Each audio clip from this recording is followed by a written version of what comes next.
Twitch.com/dungeon8. I think that's correct. If it's not, I apologize. It's probably just missing the BS. That's all right. So has anyone else actually confirmed aside from us? No, it's just you two. Oh, okay. So, all right. So Joseph, so I had two possible options, but here's the ones that I was thinking of playing, depending on how many people were. So I have a two-handed weapon fighter. Okay. And I also have a like a dual weapon fighter as a human variant with Sorry, what dual was the first wielding. one? Repeat the first one. So I'm sorry. I think my first one was actually a life cleric. That was my original thing. And then my second one was a dual wielding fighter. You're probably gonna enjoy that one more for what I got in store.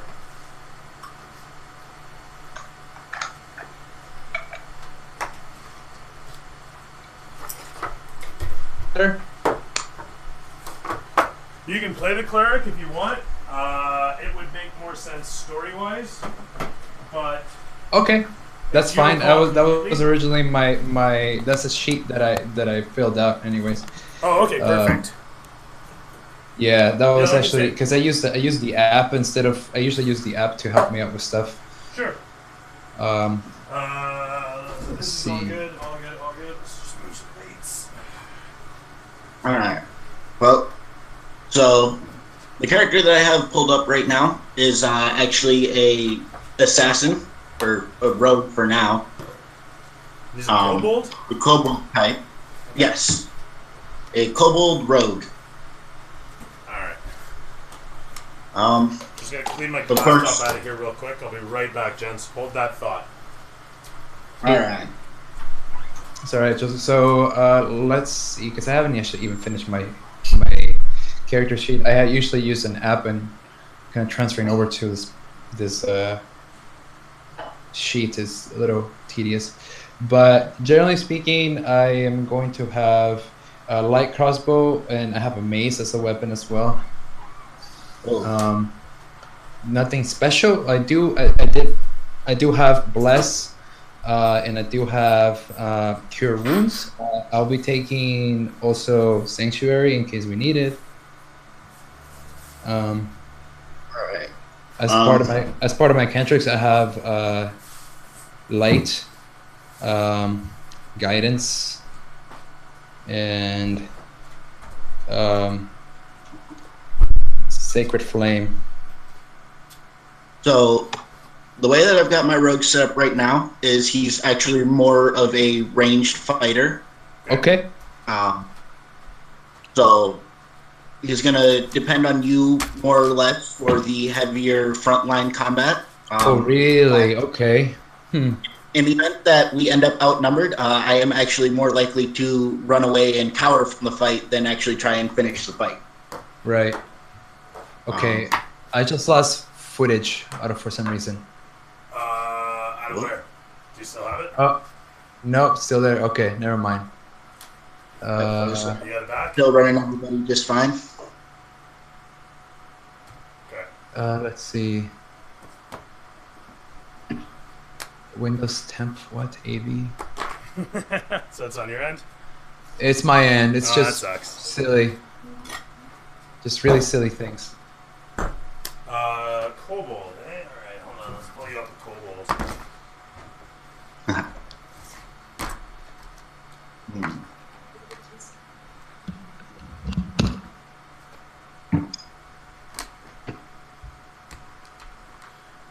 Do you want to play a red, a green, a black kobold? I got a range of them. Actually, I'm gonna actually go with the black one, being that my skill pattern is a black and green striped kobold. So the black one actually looks preferable. Got a whole range of them. I got a green one with black jacket.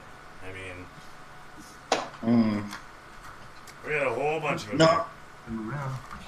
Basically, if you've ever seen a gardener's thing, that's more or less what I look like, except kind of as a kobold. So the black so one is... mostly black.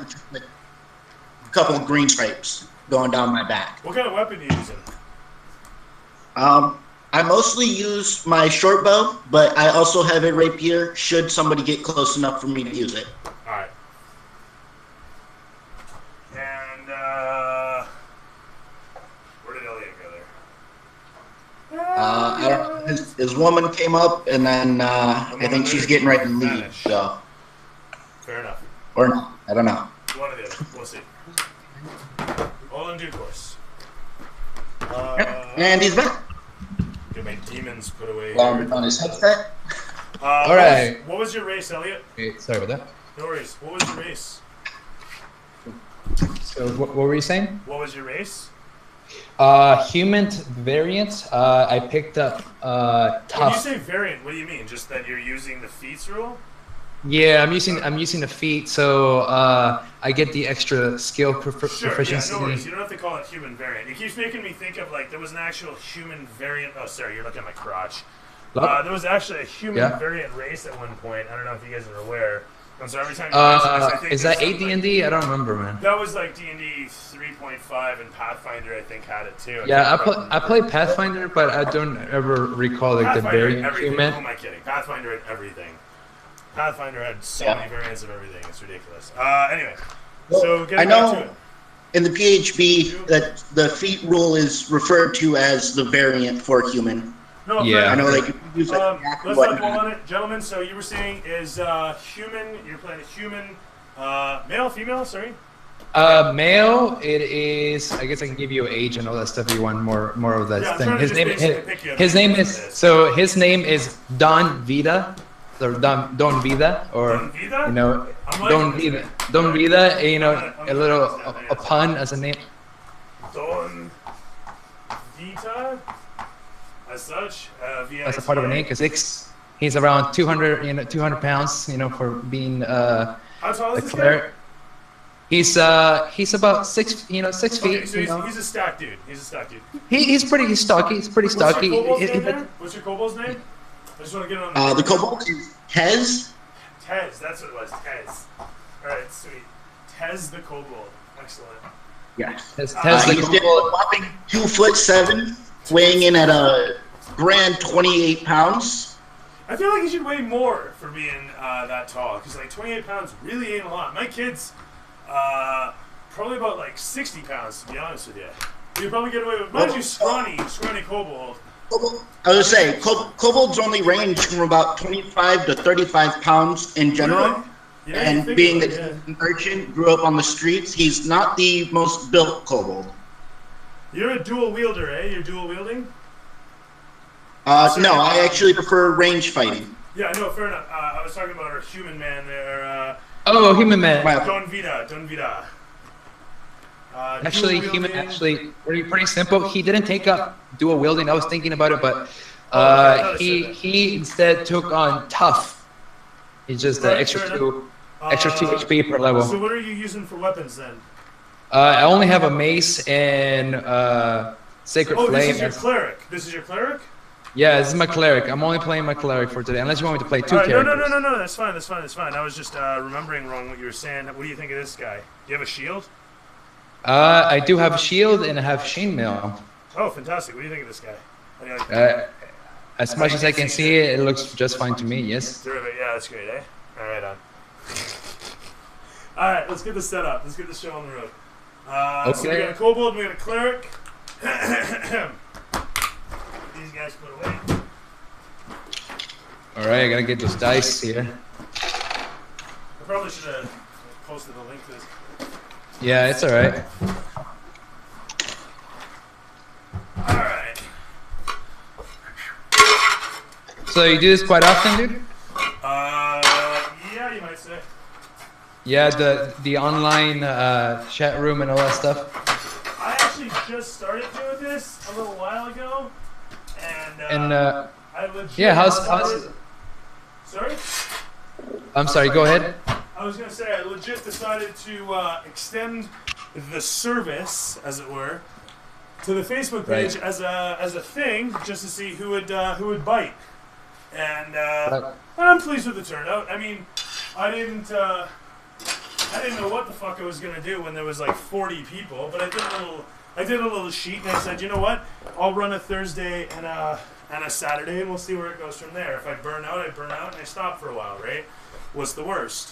What I didn't expect is that of 40 odd people, I'd get 2. That You know what?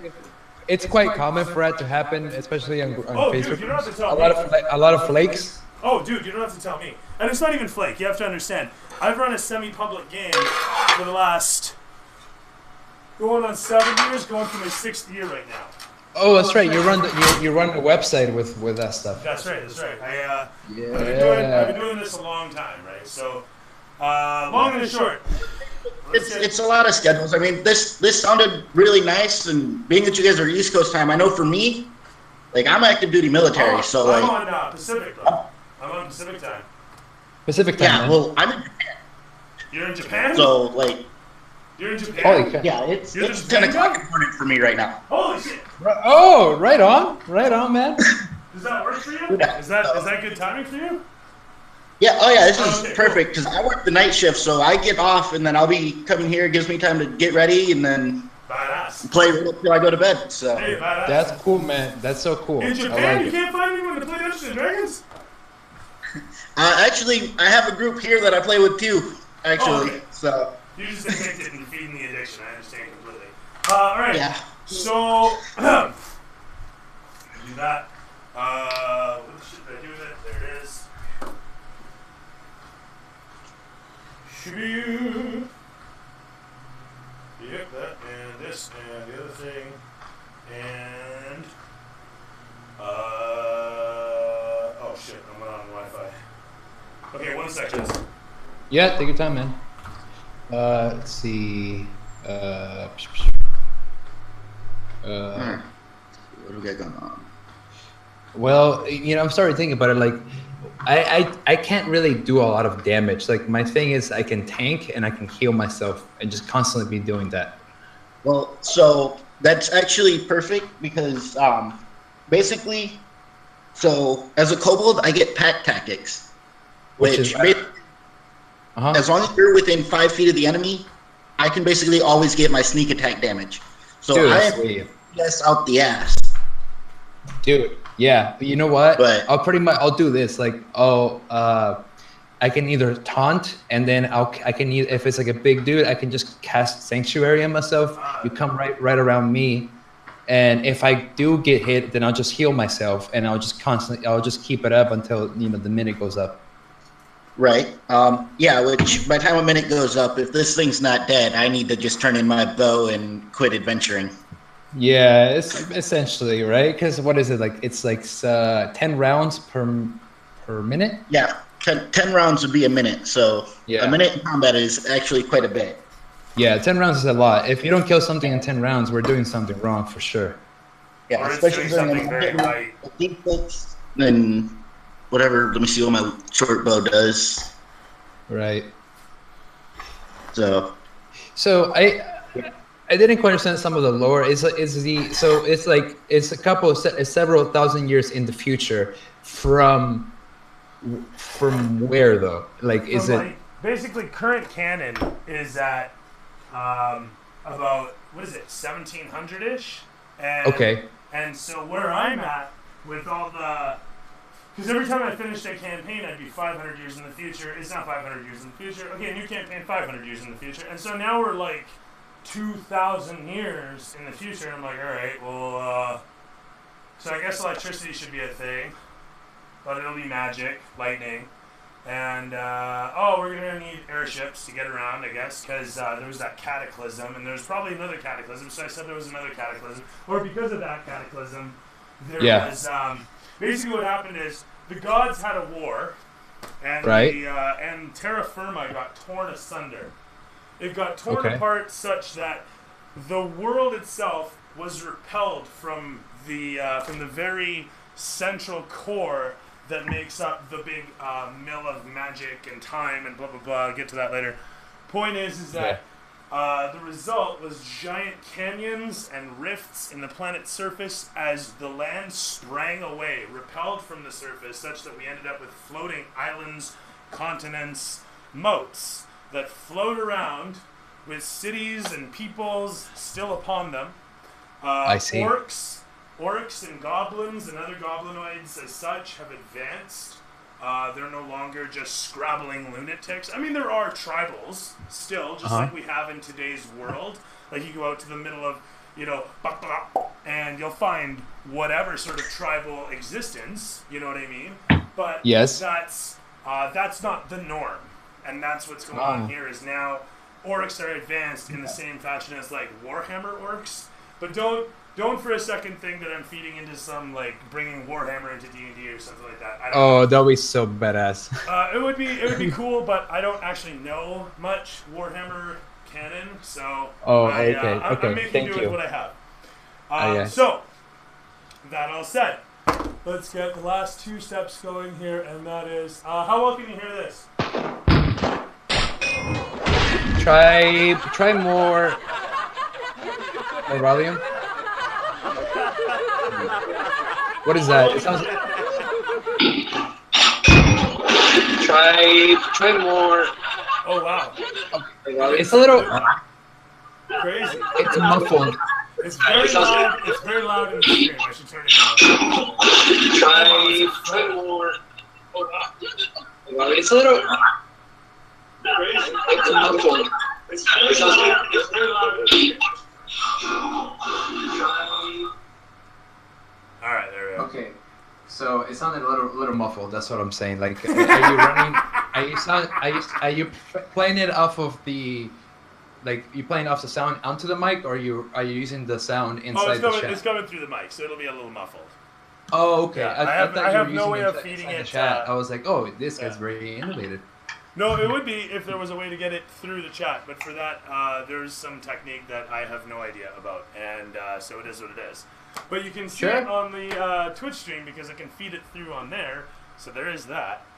I see, but that's cool. I just can't really do the Twitch feed at the same time as I'm listening to you. That would be very redundant. It's one of those things. It's also, there's the delay, which kind of sucks. There's a bit of a delay that occurs. It's understood, but I think my character's ready. I don't think I fill out my entire character sheet since I use an app, but I can get it to you as soon as I'm finished with it. No worries. All right, we're gonna start with Tez. All right. So, I guess I should get a couple of these guys out there. You probably need just what's the AC and passive perception.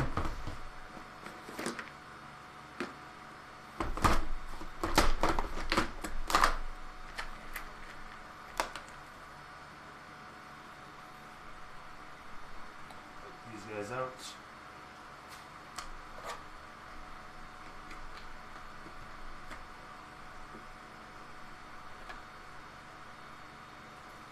All right.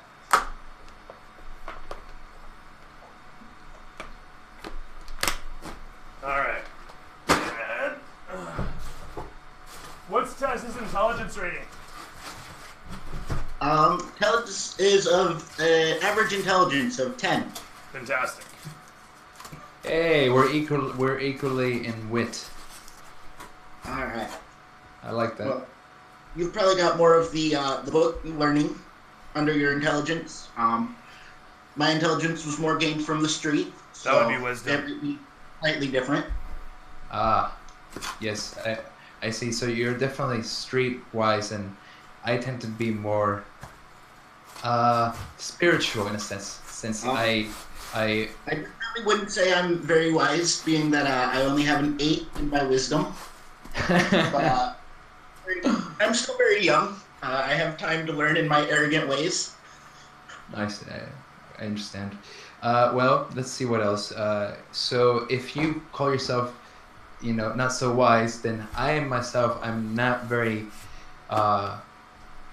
very friendly to be with and to speak with, since my charisma is 8, and I tend to have a quite hard time interacting with others due to my history of being possessed by a fiend in my childhood.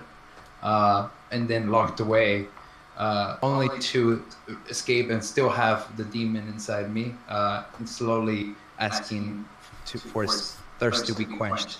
And I live on with this, kind of like a tug of war within me, as since I have to do these deeds that are really against my belief, but I have to do it in order to keep it at bay. And as a life player, it's really more of a, you live, you die, but it's all a cycle. And I'm not so much into preserving life necessarily, but I'm more into, Rather good at taking them. yes, so taking and giving is one of the things that I do. I don't, look towards a particular side, although I am, inclined to be a good person within general human, context. Right. Yeah. Fair enough. I'm more of a you help me, I help you kind of guy. Okay. At the end of the day, my actions define who I am. Not really a scale good towards evil. I really couldn't care one way or the other. If something needs to be done, I'm not afraid to do it. If somebody needs help, I'm willing to help.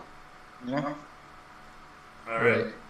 And with that, Taz has been helping out for the last little while, moving shit for the most part out from the inner caves all the way up through the tunnels, out of the caves, and out into the open fields just beyond. Now, that said, there's a bit of a forest line some distance away hiding the entrance to your home. The guards situated out front doing their thing. As where did I just put you? Next to the doors.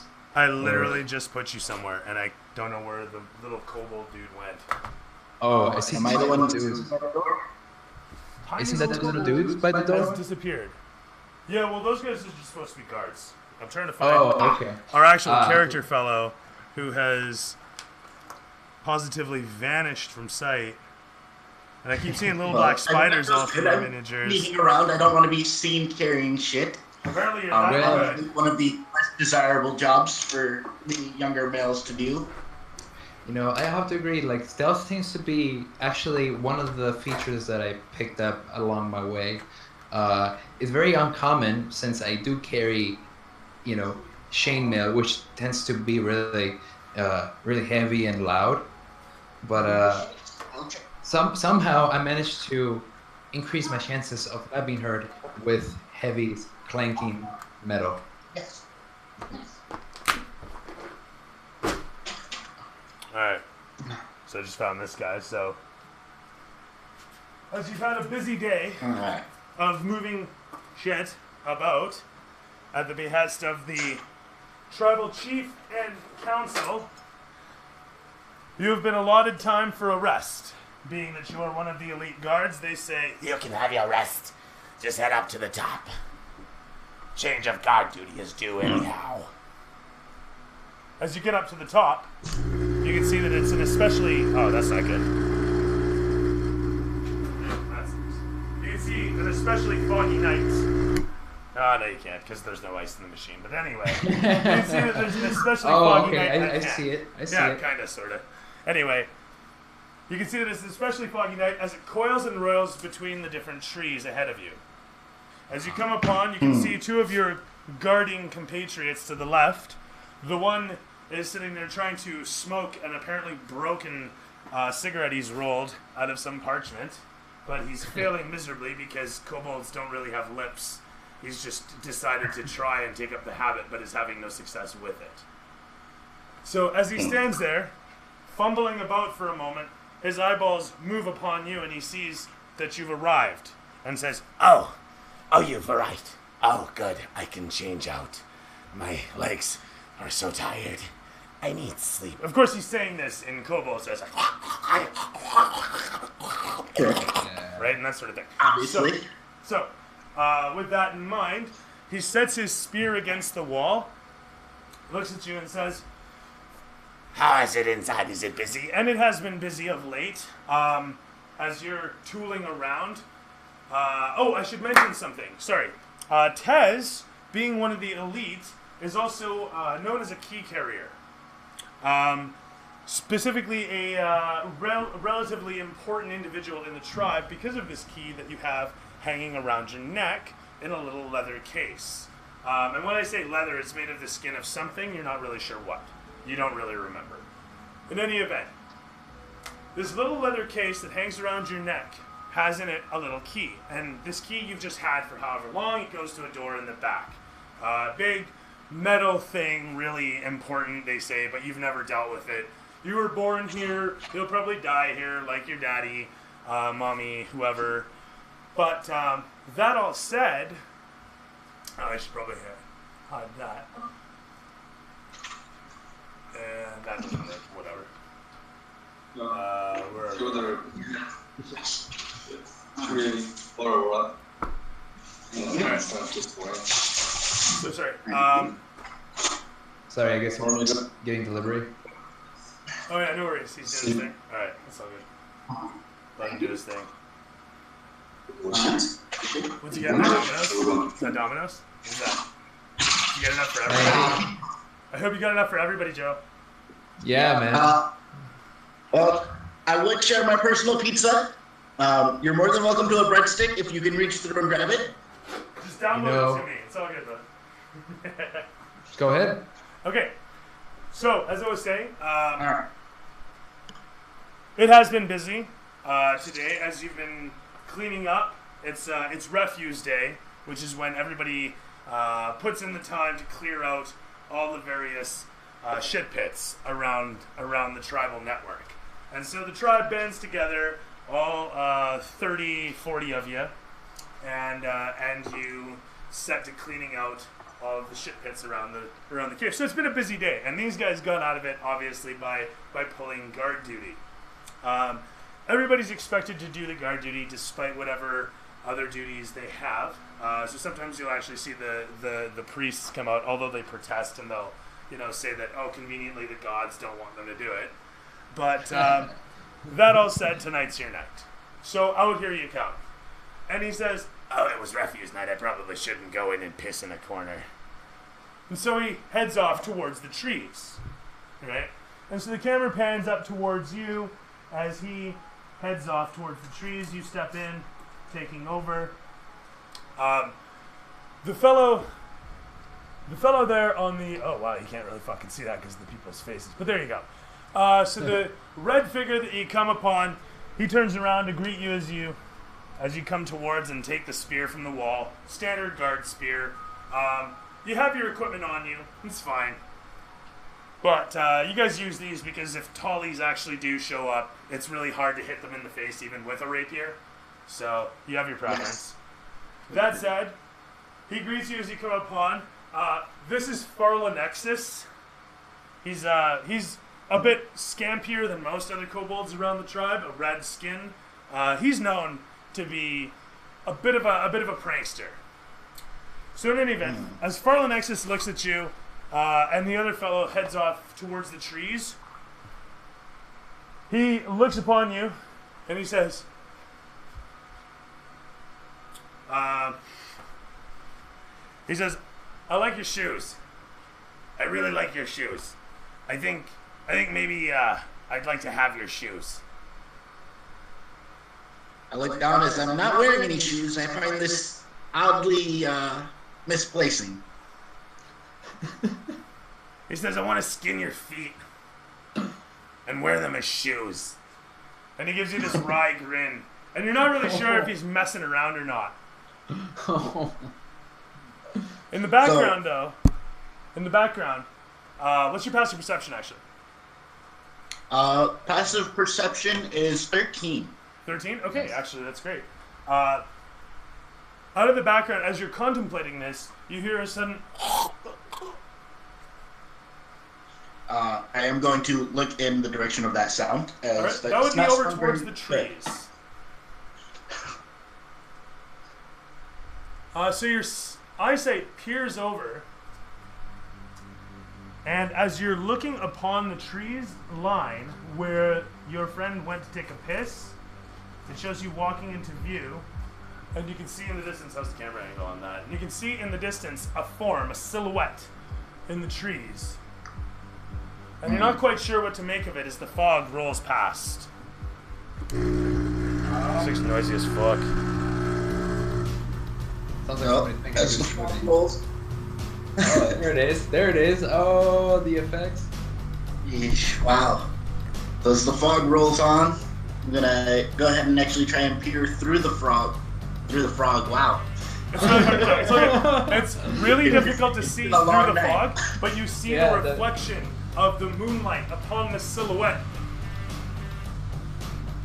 You can see the moonlight upon him as he stands forward, and you can now see the silhouette recognizable of a drawing bow. And your heart skips a beat for a moment. So, in hearing that, I am going to kind of scream, get down, and kind of duck behind this little hill in front of me. Alright? As you yell out, "Get down!" You hear a sudden drawing, the drawing of the bow suddenly stop and the release happen. You feel the rush of wind past your face as you squat down to the ground, going prone, and behind you, you hear the sudden thump as your friend drops to the ground. Farlanexus, with an arrow in his throat, drops down to the earth, a stream, a geyser of blood firing out of his neck. Whoa. You hear a and from the shadows, a single large muscular orc walks. And soon out of the same tree cover comes forward another hulking form. And behind them an ominous one, carrying a large skull staff. And as they walk towards you, your diminutive figure looks up towards them, and what do? They haven't quite reached you yet. You think to yourself, so you run inside? I'm actually going to try and crawl, kind of sneak my way back towards the home. Are you going to go back into the home, or are you going to head away? Because if you go back in, they're moving quickly. You have a choice here. You can get out of their path, or you can stay within it, and they will trample upon you and find you. And they are headed towards the entrance to that cave. Well, And moreover, you know that if they find you, they find the key around your neck. so I shall actually run away and try and hide, being that there are more of them than there are of me. Okay? So you've got a choice. This is your scene right here. This is where you're at. Alright. You've got the cave So- behind you, and they're headed towards the entrance. You can run and book it off this direction. Yes, I am actually going to use the cover of the fog in my low stature to try and crawl off towards this snow-covered tree here. Throw me a Behind stealth. the rolling a stealth. 16 plus 7 for That's 23. fantastic. That's more than enough. Well and done. Under the excellent cover of darkness, you crawl away, watching behind you sullenly as they march towards the entrance, realizing that in a moment your tribe may meet their fate. And as you continue to make your way further and further, you think you've managed to escape altogether, when you hear some grunting in the distance, and looking back, you can see that there is in fact this skull-holding shaman with his skull staff high. Whoops, hang on, sorry, fumbling all around here. With his skull staff high, pointed outwards, peering towards you, and you can feel a tingling all around you. And you see that there is in fact a strange illumination upon you, showing quite literally with a flame out of nowhere that you exist. His magic's revealing you. You sigh as your fate comes about, and the camera zips in on the archer. Whoop, hi, how you doing, Archer? There he is. And it shows you, and then it shows arrow sailing past the camera over here. And we hear a thump, and the camera fades to black. Now, a moment later, it fades up, and it shows you, dripping blood, walking away through the trees. A lone kobold, not sure where he's headed, aimless, when suddenly it all goes dark, and you pass out on a dirty hillside with an arrow sticking out of your shoulder or back, you're not quite sure. It hurts so much. It's all so cold.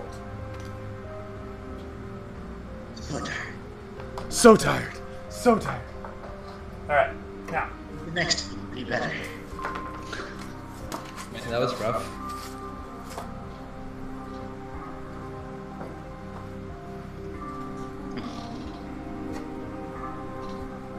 Alright, so we're gonna do one of these, one of these, one of these. Man, this is a fun sandbox. Yeah, it's alright, eh? Alright. So you're a cleric, right? Yes, sir. Yes, sir. And I'm a life such cleric. a cleric, such a life cleric are you, that the folks of the city, this small town, it's kind of a bumpkin village. You've been here for about 2 years just to get away from the big city life. It's been fantastic. Oh yes, I love it. You just kick back, relax, mix, grow some wheat, make some beer. Something like that. I mean, the truth is, you had to go to the big city for the trainings to become a cleric. You had to go out there. You had to learn the way of the martial protection, because if ever the paladins needed you, that sort of thing. Sorry, which deity specifically are you going after? You know what, man? I didn't pick one. I didn't Pick one now. Well, Must be done. whatever is the closest thing to a yin yang god, because I need to look. I didn't even look at it. Well, I mean, you can take Palor or Helm. This is really your Palar. Okay, Palar. Palar is I'll literally take- life. I don't even know what Palar does. I forgot. Sun god. Very simple. Okay, cool. Yeah. Love me some Palor. And Palor All right. as well. What's their thing? Is like, can I do good stuff and bad stuff, or they just always want me to do good? Alignment is a funny thing with me. I demand that people have an alignment. Okay. And there will be times where I will argue with you about your alignment. But Sure. I see alignment as more a role-playing opportunity than anything else. And I hope that whoever's representing an alignment understands how I mean that. And that is to say, like, a lawful good paladin may have to kill, may have to slaughter reams of orcs or goblins or maybe people because they're evil, and they don't mesh with his god. Right. And that's the big trick: is what makes you lawful good. Who's defining you as good? So, What defines me as a character is my past, which is I have to feed the demon inside me in order to continue living as a regular human. Because if I don't, I just get consumed by it, right? So I oftentimes have to do something really, really bad as a human to keep my sanity in my life. So- However, I try to balance it out by doing good things. So you want to play a character that is a cleric of good and life and wondrousness, but has a psychotic streak. Not like in an uncontrollable kind of way. Sounds It's pretty more uncontrollable. not in that sense. I think there's still a cap to this concept. The concept is like, yes, there is that rage, but at that point, then it would not be completely good. It will have to lose all of his power for his god, because then it would be completely evil at that point, and it would not be able to function anymore as a character. So it's like if I don't do the good things to counter the bad things, then as a character he would just wither away and die. Right? So it's like you're like a vigilante, in a way. Like Batman. Batman is like he does good things for people, but in reality, he's really just kind of that rich rich guy that, steals money from everyone. All right, brother. Let's keep this going. So, all right, cool.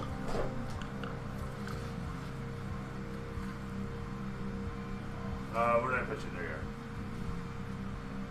are. Oh, fuck, I found you. You're already in the set piece. Terrific. All right.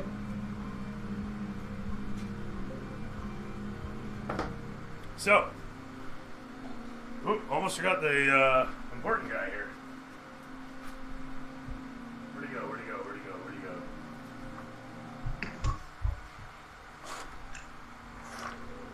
Shit sakes, where'd he go? I'm missing a dude. Oh, no, there he is. Fantastic. I want that guy? Oh, no, there he is. Use this guy. That's perfect. Throw that guy on there. And...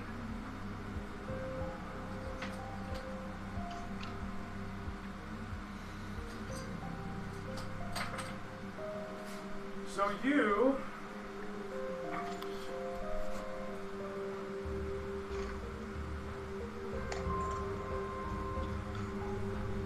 Oh, fuck off. Oh, shit.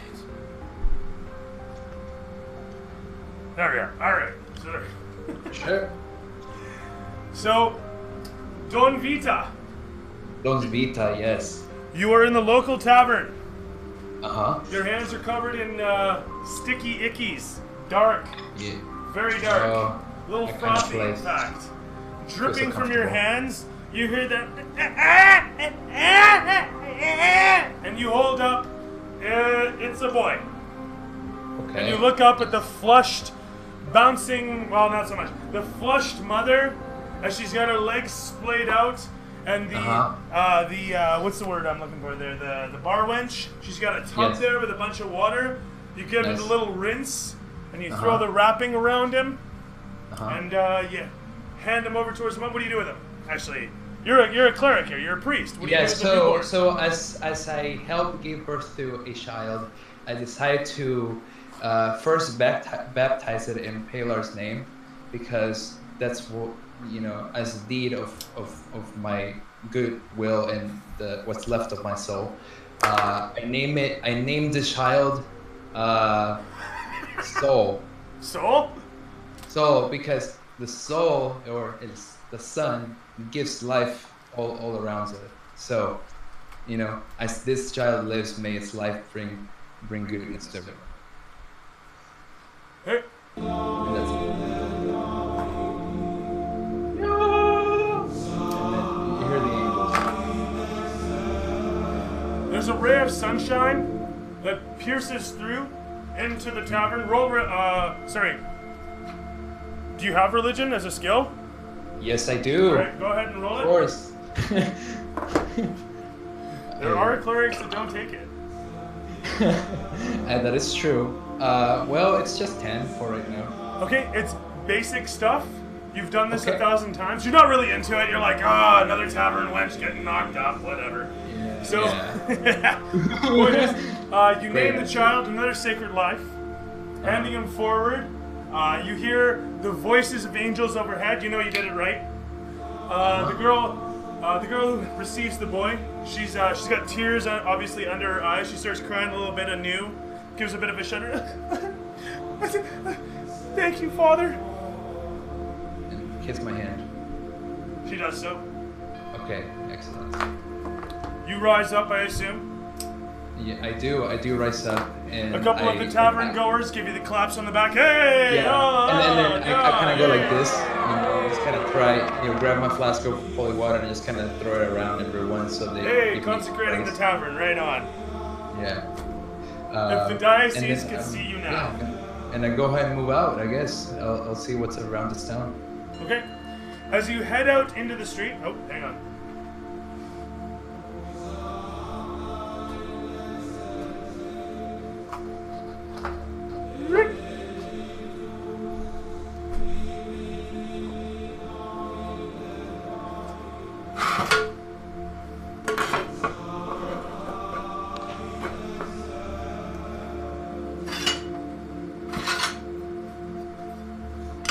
The town's going to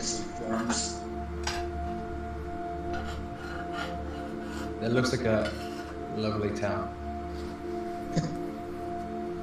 You live here. What are you judging for? I say it's a lovely, it's a lovely town. That's all I said. I love where I live.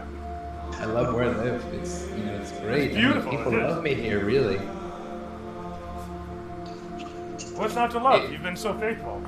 You've helped Yes. direct people. And yet I'm surrounded by people who love me, but I feel lonely inside. Because But doctor, I know- I am Pagliacci. because I know my only true friend is a demon inside. Fair enough. Yo, it's That would That's make me real feel deep. pretty lonely. It's real deep, man. Because he's the only friend that will never leave me.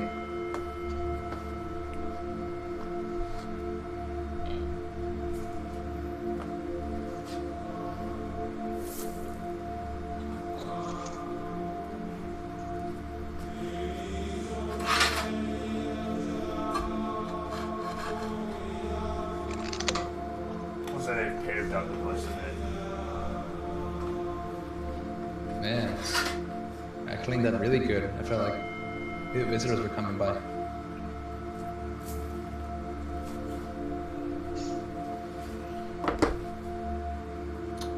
What do I do with you? There you are. I was just leaving the tavern. So stepping out into the tavern, you can see the various denizens going about their duties. Uh-huh. Various peoples milling to and fro. And over towards the front gates of the city, you can see the guards. The guards, I should say. Huh? Situated as such, and they're just finishing talking to a fisherman, with a large trawl cage situated on his wagon. And you see him bickering, actually. You're kind of surprised to see that. But he is loudly bickering. I'm just going to put him like that. Uh-huh. You see him loudly bickering with the guards, and a moment later, he looks over and he sees you, and his eyes brighten up. And he Brighten says, up, excellent. "Father! Father!" Hey, And he beckons good you fellow. over. He keeps waving. He's like, "Father, come here!" And you can hear him yes. audibly at this point as he's telling the guards, "Let the man of the cloth decide this little critter's fate. Let I the see. wisdom of the gods decide it. Let not you lunk." Ah, yes. Tell me, child, what troubles you? As you come upon, he shows you his fishing trawl. He opens the cage and he says, "Look upon, father, and see what I have brought, the wrench that sits within my catch." Now, Tez, for the last little while, yes. you've been having very intense dreams. You've seen your life flash before your eyes. You saw the key being handed to you. You remember playing in the tunnels as a youth. You remember losing that spear down that hole and then finding it again later. You remember the beating you received for losing it, and the complete ignorance that was shown when you showed up with it. Nobody cared. All these memories come and go. And you remember the moment that your father beat you for the loss of the spear. How wet and moist and soft it felt. What the hell's going on? And you come to and the stark smell of fish fills your lungs. As you look around and light pierces upon your vision, and you look up and you see the faces of two individuals staring down at you. Oh man, It looks like I'm in a cage. Well, you're kind of in a cage. You're at the bottom of a cage with the door open, and an old man situated on the cage is holding the lid open for another armored fellow who's peering down into it. He seems armed, but not concerned in any shape. Anyway, so the cage is open and they're kind of just staring at you. So there it is. Terrific stuff. I'm actually going to kind of slide and kind of back my way into the corner and just kind of sit there and shake for a second while I try and figure out what's going on. Do you pee yourself as a defensive mechanism? No, not yet. I am not going to invoke my ability to cover, beg, and all that yet. Okay, no worries. As you move backwards, some of the guards behind come around and get a closer look at you at the back end of the cage, apparently a bit fascinated. The fisherman fellow continues, speaking to Don Vita. I would have stabbed through the wretch myself, having found him the way he was. But I looked upon him and saw a tattoo, a branding, as well as this. And he holds up a little leather pouch to Don Vita with a leather wrapping, a necklace perhaps, attached to it. Now with the 13 passive perception, Tez, you notice this and feel around your neck and realize it's gone. Right. Okay. I quickly think to myself, the key, not the key. Where's the key? You know where the key is. You see the key. Yeah. You see the little pouch in the fisherman's hands just outside the cage. Yes, as I squeak up in Draconic at first because of the fright and excitement in my head. The key, give me the key. Don Vita, from the cage, you hear the kobold shout out. You can barely understand him, for his voice comes across at you as Katze, Katze, Katze, Katze. Somebody. It sounds like a child. He is pointing currently, pointing frantically at the little pouch. Pointing. I don't know, actually, are you pointing? I shouldn't say that, I'm sorry. Are you pointing? I'm more like reaching for it, not Okay. really pointing, but fair swatting enough. towards it. Okay, and so as I calmly speak to the fisherman, fisherman, where do you find this? Why is this child pointing to the pouch? What's the significance of this? Do speak. The fisherman looks upon you and says, "This wretch was found some distance yonder, upon the hillsides leading towards the lakes. Those areas have been known to be ancient ruins, and the fishing there is, one might say, better than it should be. To be honest, I have no idea of the magics that may entail there, but I do know that my bounty, as a result of them, is always bettered. And I thought it's the benefit of the gods. Now that said, I've seen this sigil, this mark that you'll see on the back of his neck. I have seen that on waystones located in the hills yonder. I see. An ancient civilization, it seems. I know not of believe- these things, sir. Father, you are the wise man. I am but a humble fisherman. I think we should approach him kindly and with the the blessing of gods. We should come to the bottom of this little thing we're going on. I believe we should, and I kind of pointed toward the guards and like, hold your weapons. It's nothing but a child. Let me attempt to speak to it, and I believe that the God will protect us. Nothing will happen. And, Fair enough. Paler watches all. He also says the fisherman holds your arm and says, "Father, you should know.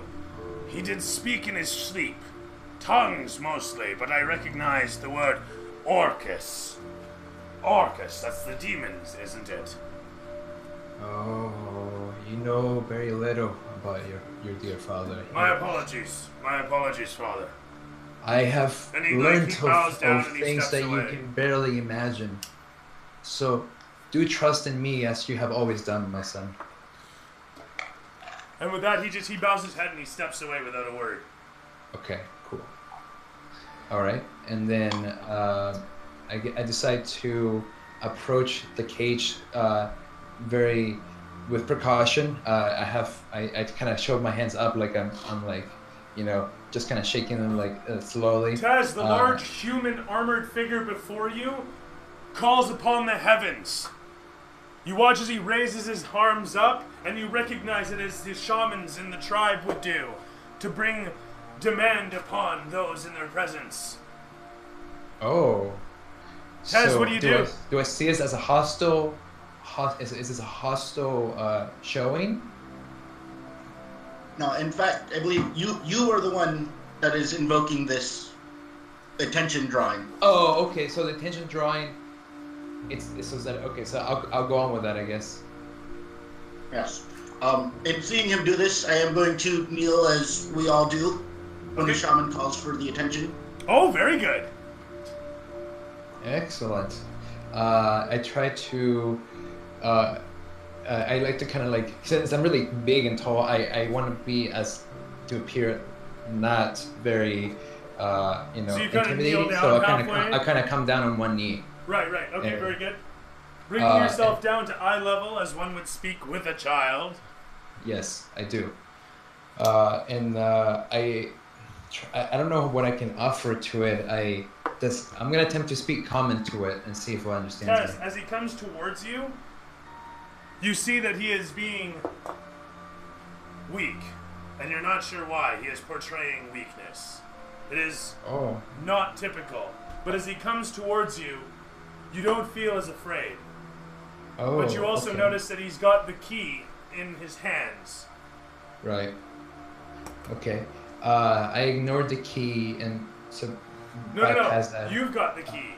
The fisherman I get the key. Yeah, the fisherman gave you the key, and you don't really care about it, clearly at this point. Right. The point is you're approaching I it just saying you've got it in your grasp. All right. So I secure it away, and I examine the child to see if it's injured or sick or malnutrition. It was found in a cage. As you come towards it, Don Vida can easily see that the air quotes child in the cage is in fact a lizard form, a miniature dragon humanoid thing. Okay. And the fisherman comes back towards and says, "'Tis not a child, sir." But there are more than one race. You must recognize that. I see all childs of gods, whether human or not. Ah, I see, sir. You meant not in fact child as a young, but child as in a child of, yes, of course. And he backs up again. Thank you, my son. Thank you. And so, do I recognize if it's injured? It looks like it is injured in a severe form. Oh, in a very severe form. Then I kind of bring my hands together and I decide to heal it with I guess I'll do a medicine check. Okay, with a medicine check, you successfully see that he's hurt. Oh, okay. So I guess I have to use Cure Wounds to fix him, but I'll go ahead and do that. Let's see. So it's 1d8. Are you doing this magically? I am doing this magically since I don't have any kits with me. I wasn't prepared. I just came out. No, of the you cabin. were, but then you had a pregnancy to deal with. I did just give birth to a child. I was gonna say, yeah, you used up your medical kit. There will be another one for you back at the church. Right. So I have to use. We'll have to use magic for this one since I already used it for. You got acolytes that trim your herbs and put together kits and blah blah blah. You got that locked down. That's fine. Okay. Cool. So I have to roll for this one, huh? Please do. Let's see. It's a D8 plus 1. I'm pretty sure. There it is. It's a D8. It's a D8 plus my modifier, and then I get a +3 because I'm a lucky. Fantastic stuff. All right, that's a nice heal actually. That probably put him at full. 4, 5, 6, 7, 8, 9, 10. How many hit points do you actually have, Taz? 10. I have 10 hit points. Fantastic. So, full on, you are 100% healed. The arrowhead itself is pushed out of your back, your spine, where your muscles were cut, are sutured and rejuvenated, and a cooling sensation rushes from that 6th spinal piece down from the top of your neck, outwards through your shoulder blades, across your arms, and a moment later, you feel energy that you haven't felt for you're not sure how long you've been asleep.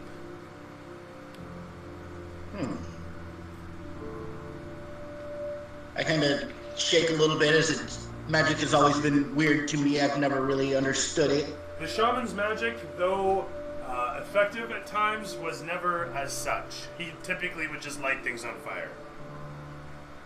True. Alright. Feeling rejuvenated, I am going to kind of move my arms a little bit as they feel weird.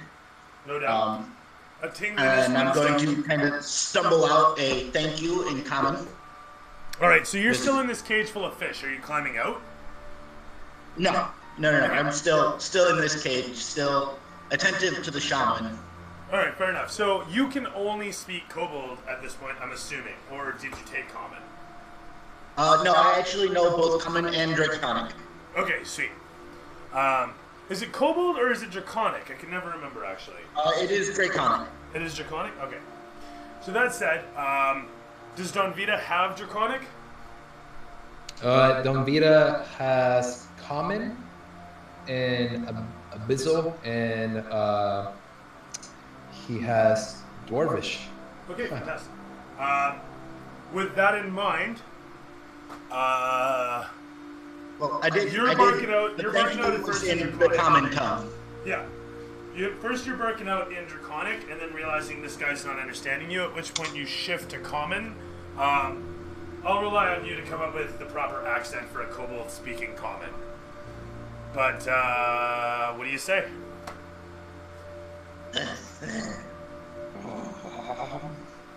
They kind of Feel the kobold! Feel the kobold! Thank you. Thank you. There you Yes. And Love then experience. I just kind of like lightly tap his head, like as in like give me the blessing, and said, "You may the gods be with you."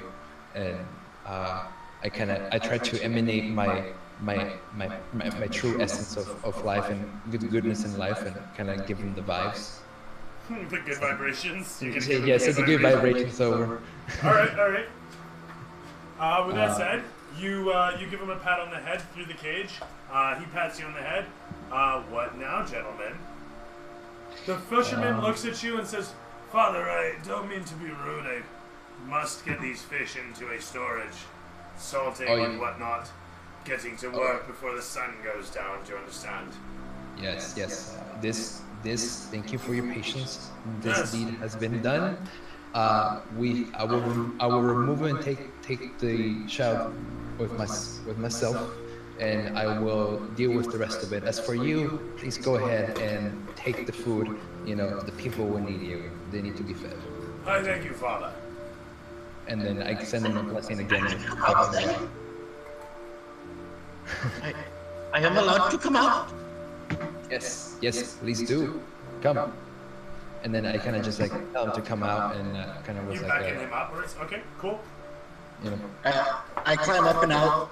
Can I do a little a flip on my way down to the ground? Roll acrobatics. 9 and 5 for 16. 9 and Or 5 for 14. 14. You managed to do a quick once-over with your legs swinging down and planting perfectly, just Mario style, ta-da, right in front of him. Camera okay. sweeps down to show you up close there as you turn whoop, and fall over from the sheer weight of your massive yin-yang mace. That's why not. Man, I see. Now, may I have my key? It's like, what do you speak of? The key in the pouch. Oh, you mean the key that the fisherman had? Yeah, that very key. I'll tell you what. I don't know anything about this, but you must have been in really rough trouble regarding your injuries. Speak your story, and I'll give you the key. I don't remember. I was dreaming. It was cold. I wake up. I'm in a cage. Do you remember what happened before you were sleeping? Uh, no, no, it's all very dark and cold. I see.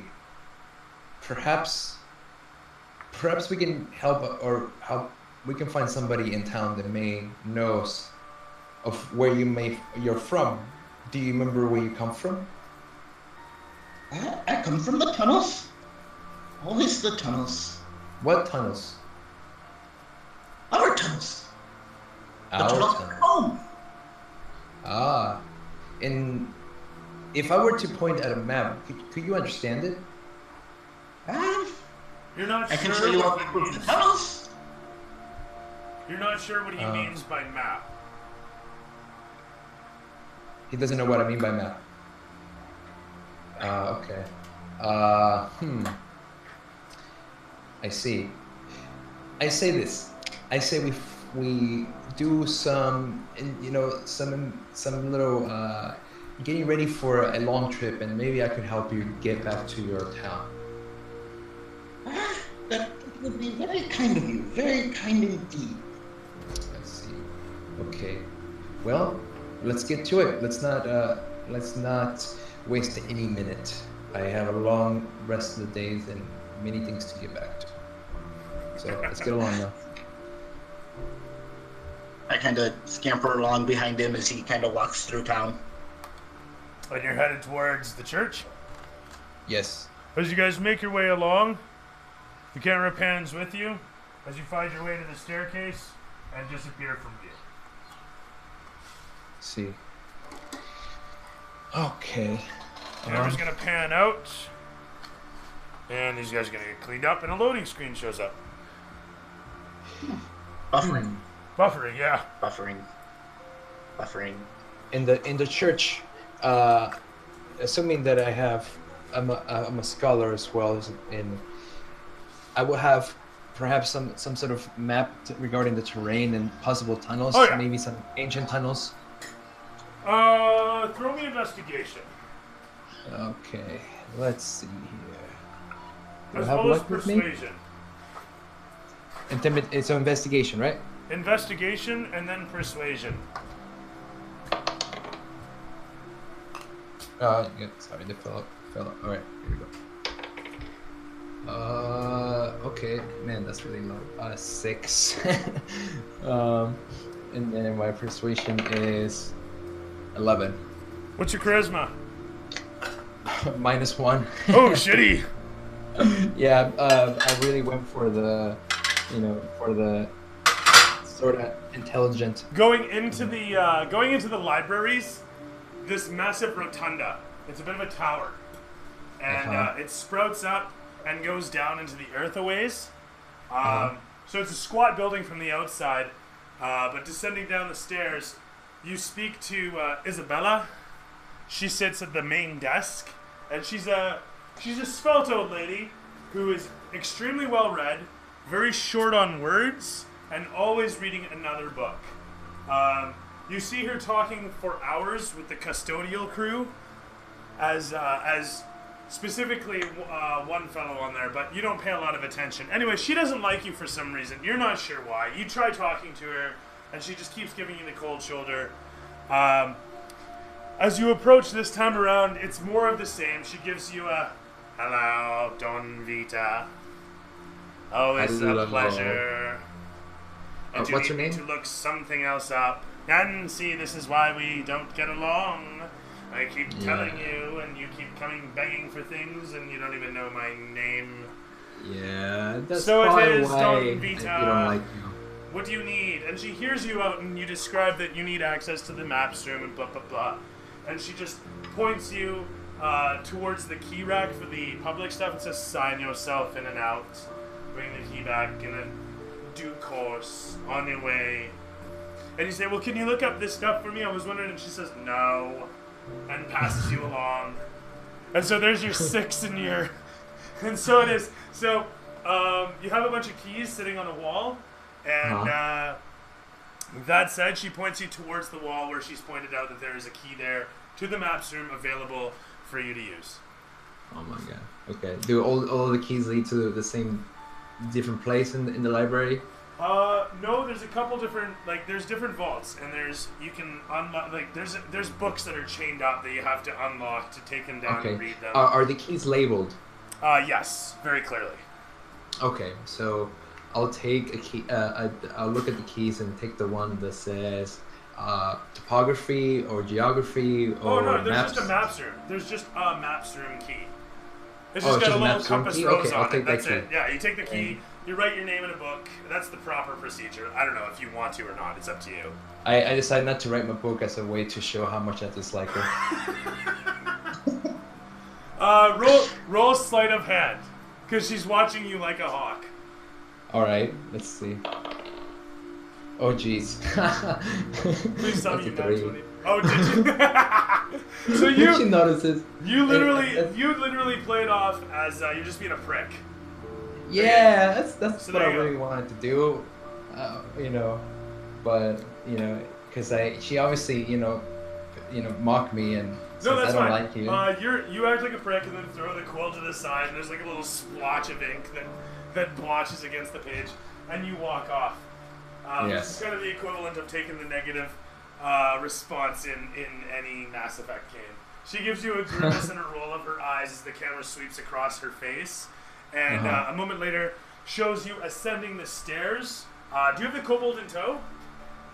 The kobold is kind of in one of my pouches. I'm sorry? I'm sorry, say it over.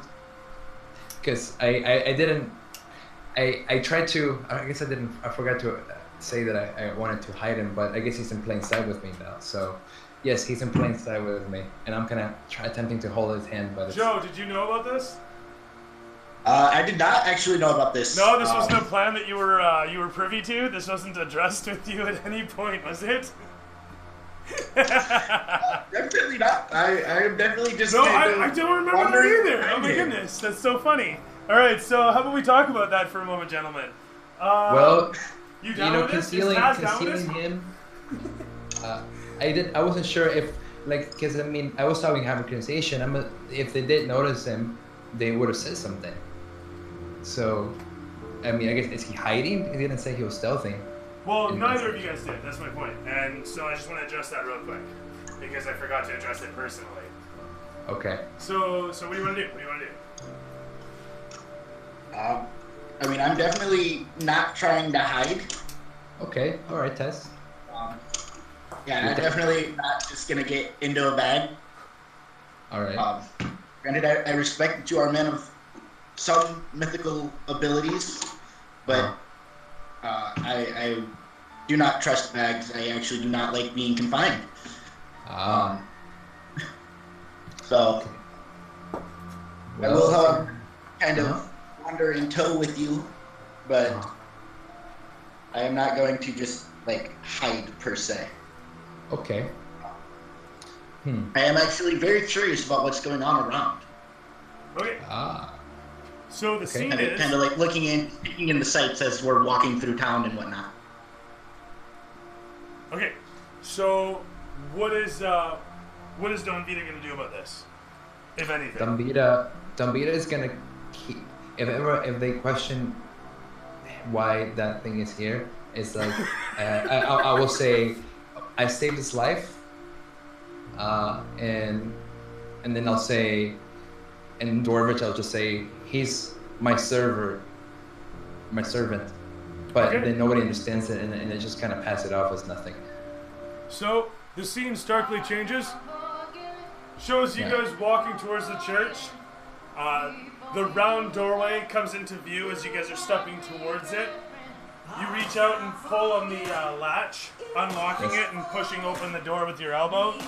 As the kobold scampers by, you walk inside, and the chamber sprawls before you with all the acolytes working away. Guys are carrying herbs this way, carrying parchments that way. Guys are writing scrolls in the corner at desks that line up for about 50 feet along the wall. Overhead, there's a balcony. The balcony is rife with the same that you see down here. Guys running to and fro, messages going between different rooms, as well as different magic items in crates, on dollies, people carrying them. You don't know. The place is busy. Yes. That said, you guys ascend the staircase, making your way into the library, and then finally into the maps room. And there in the maps room, the kobolds scampering the entire time behind you guys as you guys approach the various walls in a small octagonal room, octagonal offshoot room. It's not even. It's got a cage in front of it that you put the lock into and unlock it and open it up. And as you guys step inside, there's maps just tiled up on the wall, some in frames, some not, some hanging from like stitched pieces of leather that are somehow hanging from the ceiling or stapled to the walls or stuff like that. Like everything is very don't touch, you know what I mean? There are cubbies down along the shelves, each of them holding a rolled up piece, each of them holding a rolled up parchment of various size, each of them showing the layout of some area. In any event, Okay. with that all said, Uh-huh. you guys sit down at the table and you pull out the map for the area around you. All right. And you say to him, "Where are we? Touch on the map. Show me on the map where the world touched you."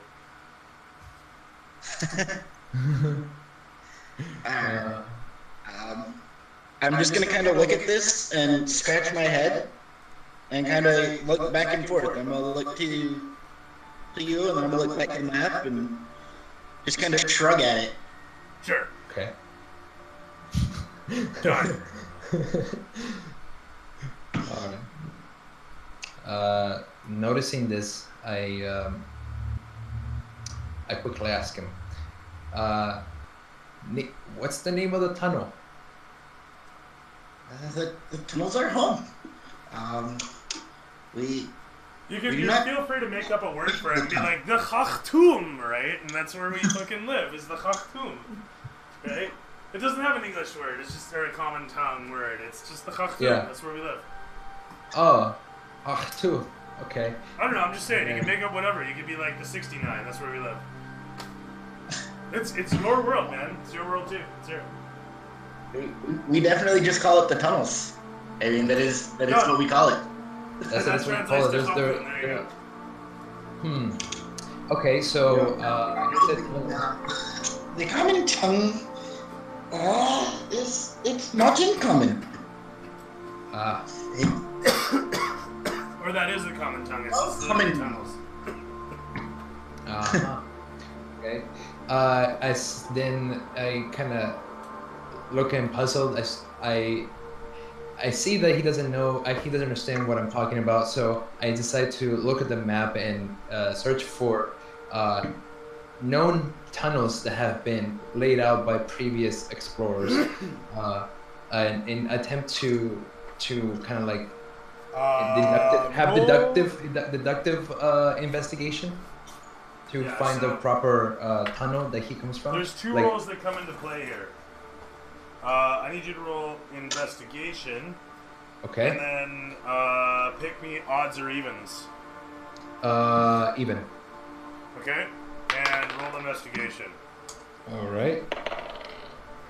16 Jeez, I'm or running better. so bad today, man. Gosh, 4. Holy shit. Yeah, man, I need to change dice. I tell you what. I'm gonna give you inspiration on this roll because you're in your element. Yeah, okay, I'm in my element. All right, I hope so. Oh my goodness, it's only an 8. Did you change dice? You know what? No, I didn't. That is your own fault. Yeah, that's my own fault. That is my own fault. That's okay. Moving along. All right. You fumble around for a little moment there. Taz, roll me perception. And you know what? Even roll me investigation, because you're stuck in this room, right? Your eyes are gonna rove. Alright, well, an investigation of 14. Perception was? And a perception. A perception of 16. Ooh, wow. Alright. Looking around the room, you notice that there's a lot of sparkly stuff. There's a lot of gold, there's a lot of silver, there's a lot of trim. The place looks really opulent. But despite all of this, the thing that catches your eye is a bead of light that is shimmering through the stained glass window representation of Palor up above, down upon the map. And looking upon that particular point, you see a crest of trees. And you stare at that crest of trees, and as you do so, Taz is kind of whisked into his own mind's eye, and he's remembering the crest of trees, the night that he ran away. There's a flash, and all you see is darkness up ahead, and trees ripping about. And it shows Taz again, face on, as he's staring, and it shows the reflection of the map in his eye, as he sees the crest of trees down on the map with the reflection of the stained glass window bead down upon it, that bright light dancing around, almost following the contour of that circle of trees, and it flashes back to Taz's view as his heart's beating, pounding, his breath is heavy, seething through his teeth, spittle spitting out onto the grass, blood intertwined, mixing down upon where he steps, stumbling forward. Well, And then you point out at the map, and Don Vita staring at it for 15-20 minutes, unsure of what he's even looking for, suddenly looks at the kobold, and the kobold is pointing down at a crest of trees. oh, I see. Okay, so I noticed that he's pointing at it, and I immediately make a mark on it. Just a little. Yeah, I don't even. It's probably the original map too, but I don't remember like that. You know, so I just like, all right, that's it. The camera swivels around you as this happens, and it shows the kobold staring as you do this, and your hand just comes into frame, and in the background it shows an act like, and then it cuts back to you, and you're like, that's where it is, right? That sort of thing. I don't know, something. Give me a one-liner. I don't care. Yeah, that's about right. All right, cool. What are we at for time? 7:18. Okay, sweet. So, what are you doing at this point? Question becomes: you see this all plays out. What do you do? What do you say? Either of you. I don't care which. Okay. I say.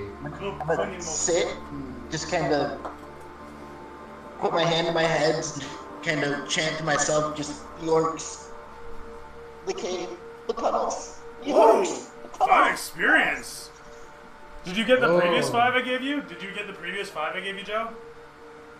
That's 10 experience I've given you so far for awesome role playing. Just so you know. So take 10 experience if you haven't taken the previous 5. That's 10 I've given you so far. That's Alright. exceptional stuff. Well done.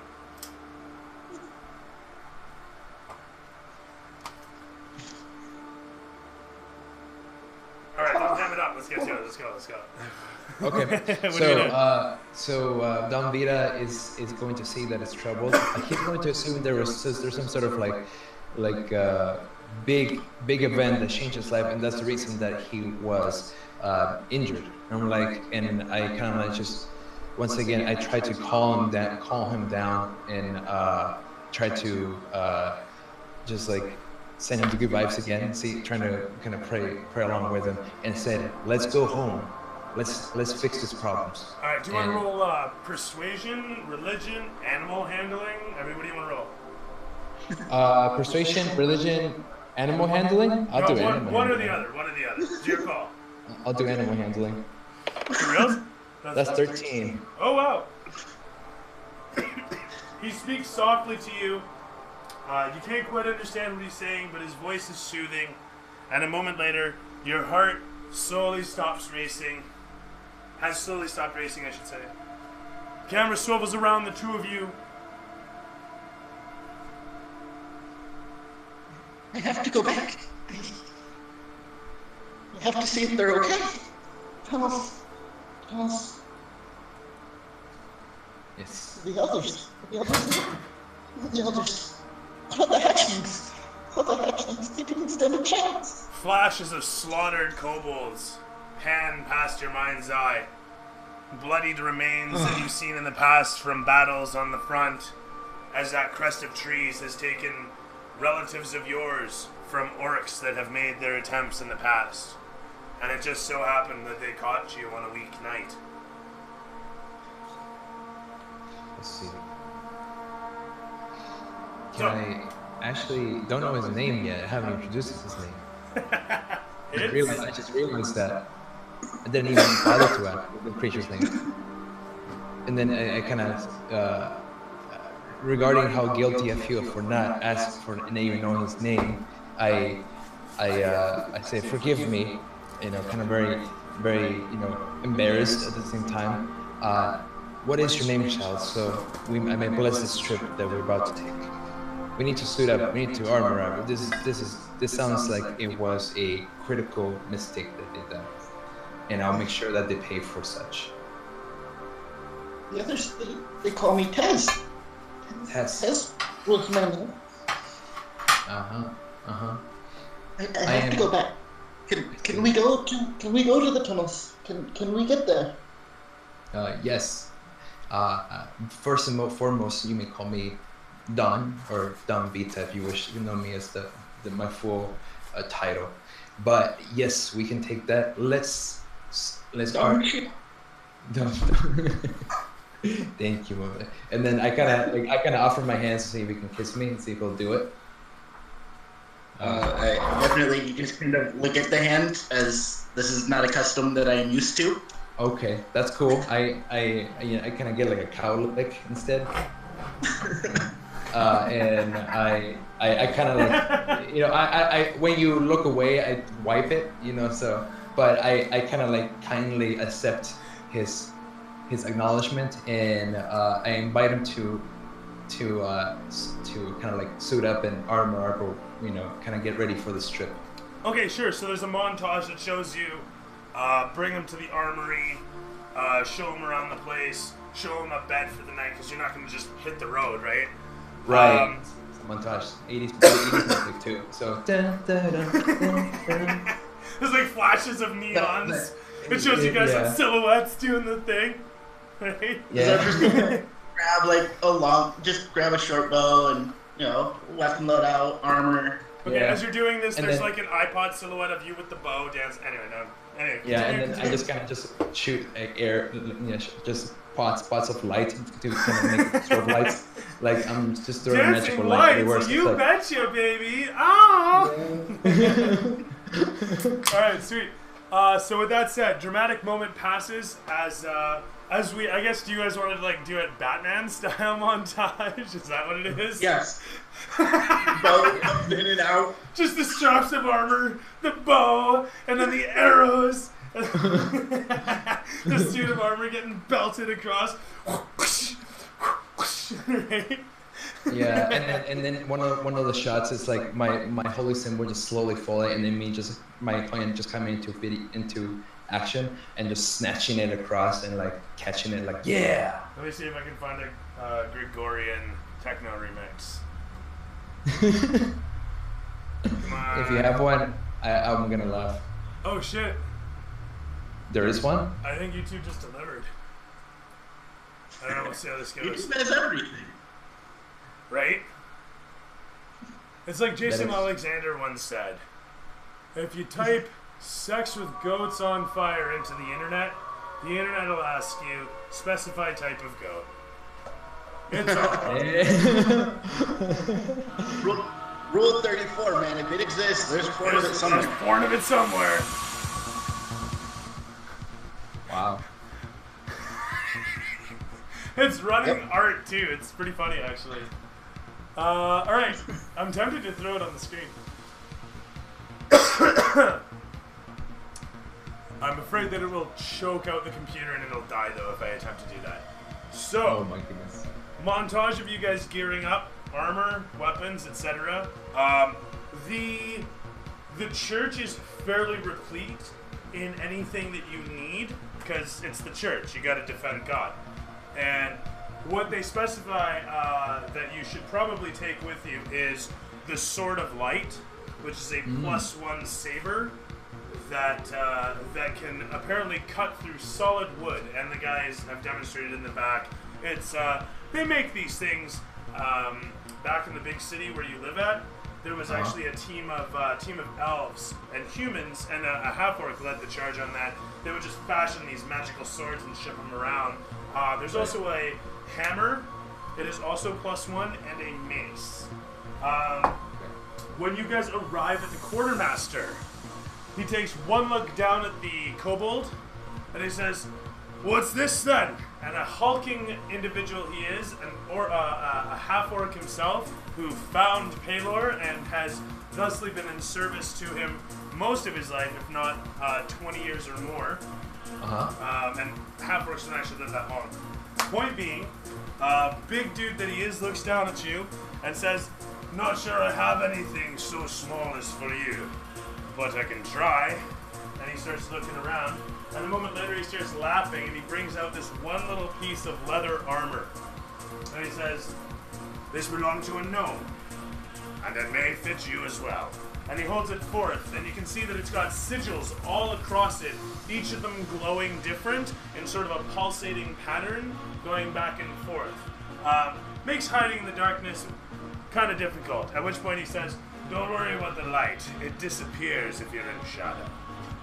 In any event, with that in mind, he hands you a +1 leather armor. Okay. And yourself, you can have yourself a +1 chain, +1 shield, and a +1 sword, saber, hammer, or mace. Wow. Okay. I'll It's good to take be part of the that- church, that- I know. It's good to be in the church. Oh, I love it. Last time I was in the church, they weren't so great in membership actually, but That's too bad. That's too part bad. of My this. churches are usually pretty replete. Yeah. Okay. So he takes the warhammer with a +1, which is things Alright. a D8 plus 1, and then a +1 to, you said the chainmail, Yeah. and a +1 to If you want a +1 shield, there's one there as well. the shield. Okay. So Now, I'm gonna- they tell you as you're suiting up, you're like all full of glee and you're taking it all off the walls. And they say to you, "You realize you lose any of this, you gotta replace it." Yes, of course. Everything Right. for the power of God. And then I say, "Thank you, brother." And I kind of like, is he? Do we see eye to eye, or I'm kind of higher up in the church here? He has a lot more years, but Uh-huh. he's not even in the same hierarchy. Because are you military? Will you actually? You know what? Let me say this. Do you want to be militant church or non-militant church? Your call here. Well, I have to be part of the militant church because of my story. Otherwise, if I wasn't, All right, cool. So in that Okay. case, he doesn't answer to you, and you don't answer to him, but you can ask things of each other, specifically through the chain of command on your side of the church. Okay, got So- it. So then I say, "Thank you, my brother," and then we exchange the handshakes that we usually do. Yeah. Kind of like doing like a little shake, For sure. and then and then we bless each other because that's what we just kind of do. He's non-practicing. He doesn't have any magical ability. No, I mean, but not in the magical way, but more fair like I enough. He send gives you a one of blessing. these. Right on. Yeah. Like may God be with you, kind of deal. Out of that, you guys are geared. Yes. Terrific.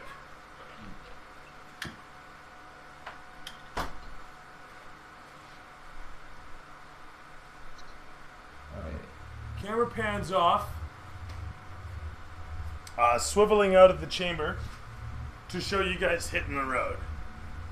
Now, as you're studying the map, you're seeing that the road that takes you around where the fisherman had described before, the basin Right. you see, is about a mile or 3 past the crest of trees. Okay. There's a bit of a slope, if the map is showing you correctly, that heads up into the mountains. And you assume that the kobold's tunnel to be up around that on the mountains near that crest of trees that he had pointed out. You're not quite Right. sure what he means, he's just like, it's there, right? So you don't know that he means a specific location around that. You just know that that's the general area. So Okay. that all said, you see the basin, you can see where the fisherman would have picked him up. You have a pretty good idea, insightfully speaking, of where you're headed. What catches your attention is that along the way, along the route, there seems to be a structure. a ruin. Hmm. And you can see that the way markers on this old map, because it actually has like waypoints marked out. Sorry, not waypoints, but well, waypoints. Yeah, waystones, Right. milestones. Anyway, so it has those marked out on the trail there as well. You're not quite sure if it's a well-traveled route or not. You neglected to ask the fisherman. I see. How long has it been since we took off from the church? What do you mean, like how long has it been since you left the church? How long Yeah, has it been? since we traveled.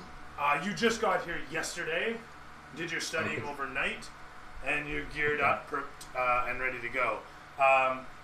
The various other priests, heads and whatnot, have come towards and said, "We've heard of what you are aiming to do. We think it's quite noble of you, but we have to argue the resources that you're investing in this. You're taking every single magical item you can get your dirty paws on, excuse me, and you're taking it off to what? A wild goose chase because a wretch has been dragged in by a fisherman? What makes you so bold that you should think Palor wants you to take our prized possessions collectively as such and risk them at the hands of whatever it's babbling about?" Foremost, my brother, you should know that when you speak of Palar, you should trust him above all. And I do not act on my own, but with a calling of his. In such way, I was told to carry these weapons and deliver this child that has been brought upon us. And I could have said no, yet I have to follow the true Throw road. me, the narrow throw me road. persuasion at advantage for a nice little Yeah. soliloquy there. That's a Okay. good layer of it. I like it. Takes some Excellent. experience. So I have to roll what? Deception? Persuasion? Persuasion. You believe in Persuasion. yourself, right? I mean, you're on a holy quest here. I'm on a mission from Yeah. God. Right? Yes, exactly. Yeah. All right. All right. So roll twice. Oh, that's actually not bad. That's 10. I mean, it's An pretty average. advantage? Yeah, I mean, it was either 9 or 11. Oh, Lord knows. All right. By Palor's grace, you managed to give him an average description. All right. He rolls his eyes and looks around, and a murmur runs through the crowd of individuals gathered. And they look upon you as you're sitting there, and you're holding the hammer, and you're repleting the chainmail, and you're looking pretty good. But everyone's like, yeah, just let him do it. That's literally the reaction for a 10, and Palor's light shines down upon you as you're like, yeah.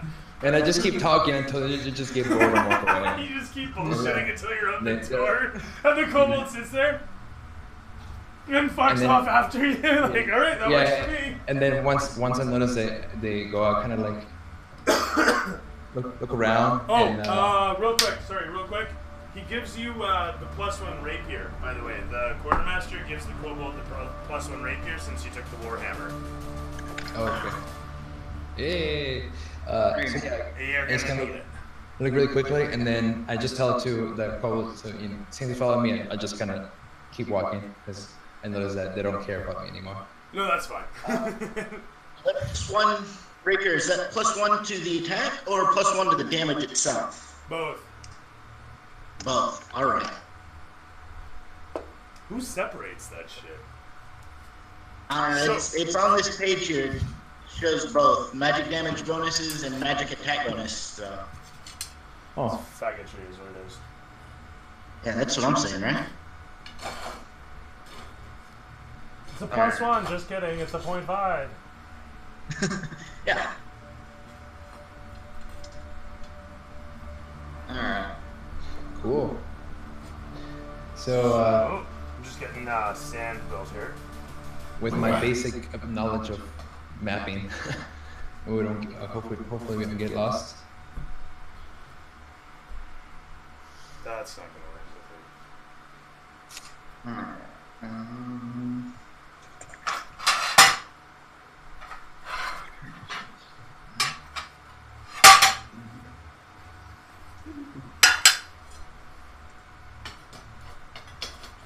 all right.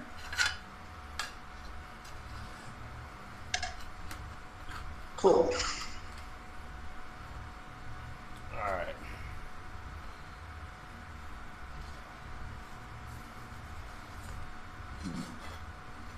And that's sort of Now we'll leave that the way it is. It's fine. It's fine. So, the camera pans across the surface of the place as you guys are leaving, walking out to the cart. Or are you just taking horses? Are you taking horses or a cart? I guess just horses, eh? Well, I would say horses unless you. Do we have a pony? Yeah. Is there a pony? Okay, because I don't Actually, you know fit what? in a full-size horse. Let's go odds or evens. Call it. Odds or evens, gentlemen. You call it, man. We'll go. Odds? Evens for a 14. There is no pony. It died. Oh. Died of dysentery. It's terrible, terrible tragedy. Adorable thing. We loved it so. So there's a horse in a carriage. There is a horse and a cart, not a carriage, but a cart.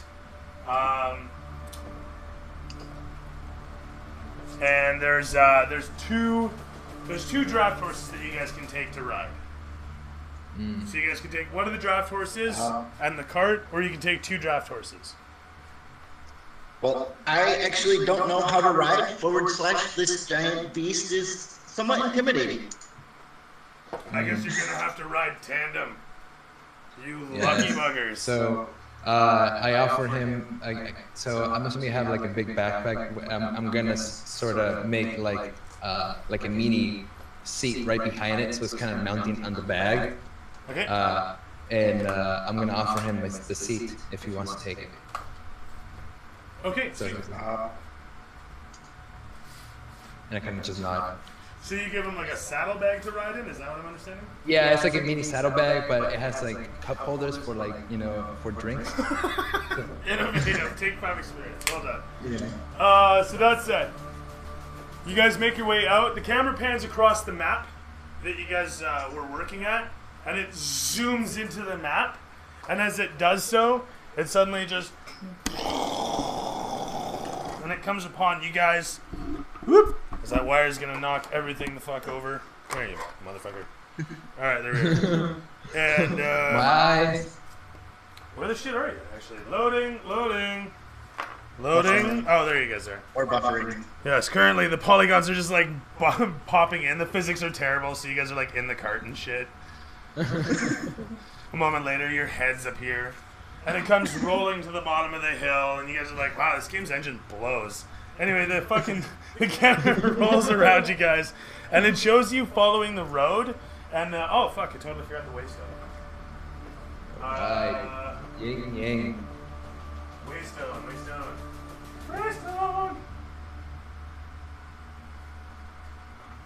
Alright. Ah, perfect. So Exactly. do you enjoy the ride with your, Boom! cup holder? Look at that fucking thing, eh? Oh yeah, and next to it, between some rocks, you see a little hut.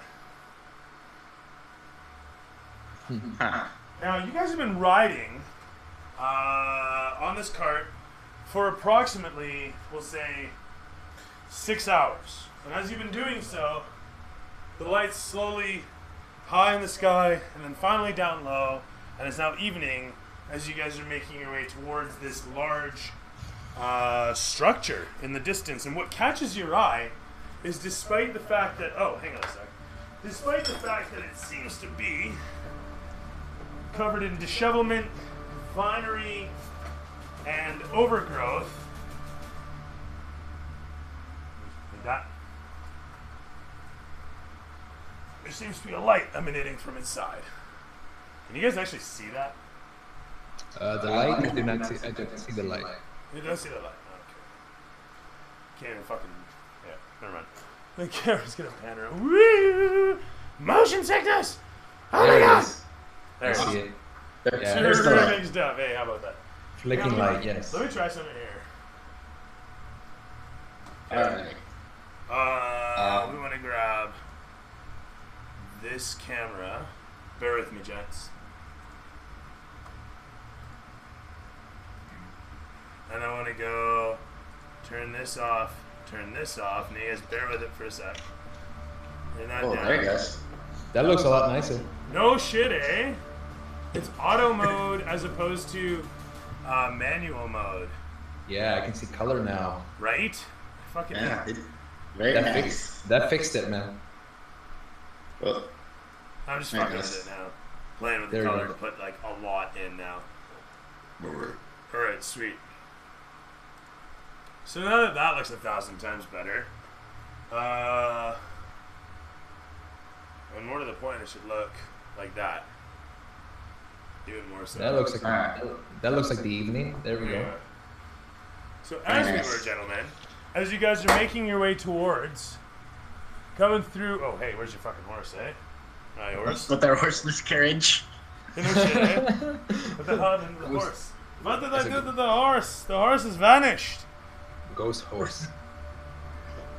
Fuck, where's the horse? Some Harry Potter stuff going on here. Yeah, we That's should. okay, I got a million of them. Can't actually see the horse unless There you you can go. see dead things.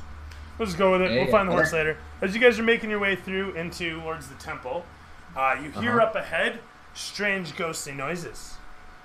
And from where you're situated, you can't see much. But as you continue forward, the horse ahead of you suddenly starts to buck and rear, and I need an animal handling check. Okay. Don Vito, go! Right. Yes, 18. Fuck, seriously? Yeah. Nice. Okay, sweet. This is good. So And now at we that, release the horse. Yes. you shush, hold horse, relax horse. And so it is, the horse cools down and starts trotting forward some further, making its way towards the strange, ominous temple. Whoops, forgot something there. Strange, ominous temple structure ahead. And a couple full rounds. Got this guy. And that guy.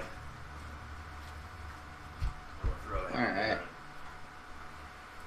I am going to go ahead and peer through the darkness here and try and see who that is, or at least what that is. As you that peer appears forward, to be outside. as you peer forward into the darkness, you can see the remains of a large temple to Pelor. And as you look behind you, the camera swivels around to show you leaving the presence of a waystone some distance. And upon it, it reads something to the tune of 160 miles. You're fairly certain. It's scratched out, it's old, it's weathered by age and never rejuvenated. But 160 miles from where, you're not sure. You assume the city.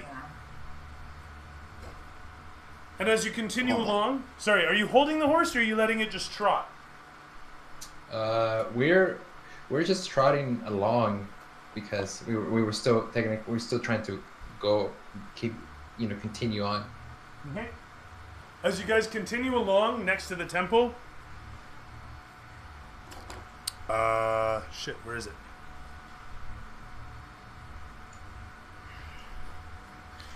You see a strange form walk out from the shadows. Ooh. And the camera Can I pans identify? around and Can I shows identify nearby. it from where I am?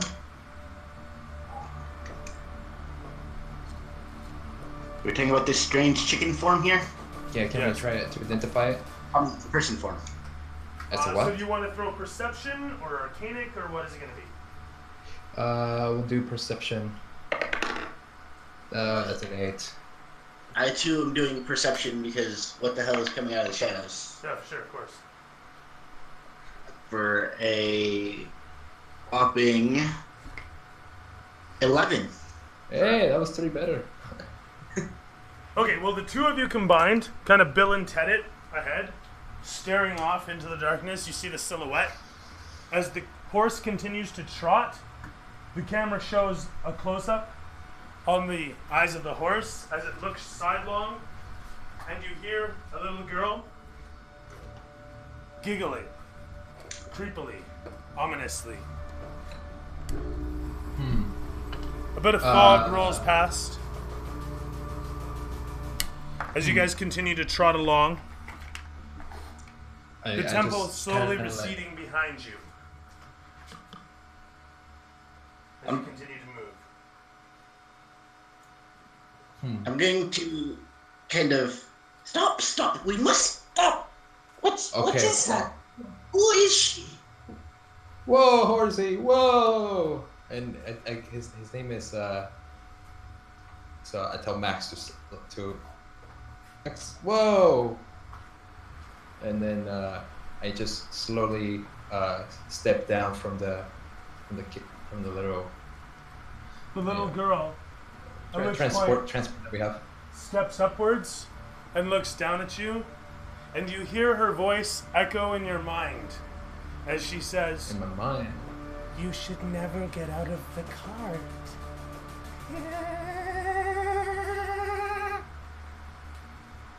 My demon inside, like not liking the intrusions, he Actually, loves it for a moment. It's like, whoa, hey, that's so familiar. Could we be friends? Oh, no, we can't be friends. Who are you? I was hoping to get visitors today, but I was just in the middle of cleaning my house. A strange frustration takes hold inside as you feel the demon try to make communication, make contact with a familiar form, and then deny. Even I, as Dumbita, feel quite rude. I feel insulted. Because nobody, even the demon has become a friend, and I don't like people to insult my friend. You feel something echo around you, a strange presence, and Tez feels it as well. It's a thickness in the air, almost mucus-like, thick against your skin, but not there in actual presence, like a cloud, like the air itself is slime upon you.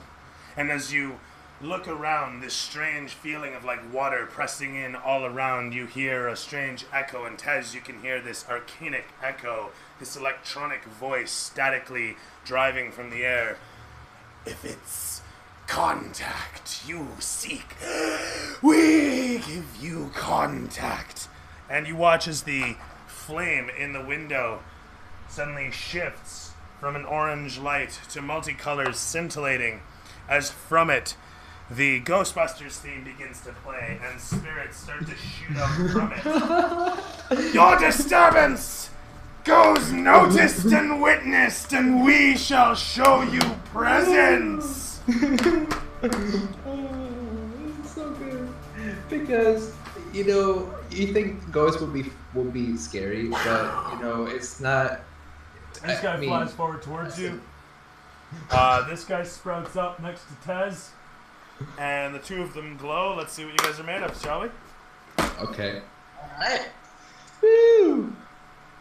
Alright. There is a brief eruption all around you as the fluid mucus suddenly erupts, and from there you hear a mellifluous cackling on the air, almost next to you, but nowhere to be seen. With that, initiative. Alright. 10. 10? Yeah, I have a really low average today. I don't know why. 14 on my end.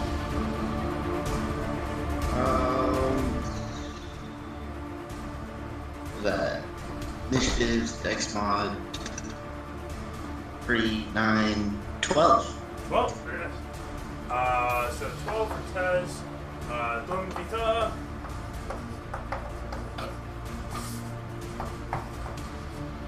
Do that.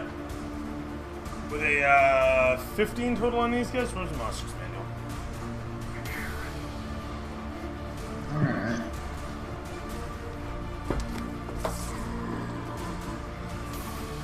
You guys have had a lot of experience fighting shit in D&D, eh?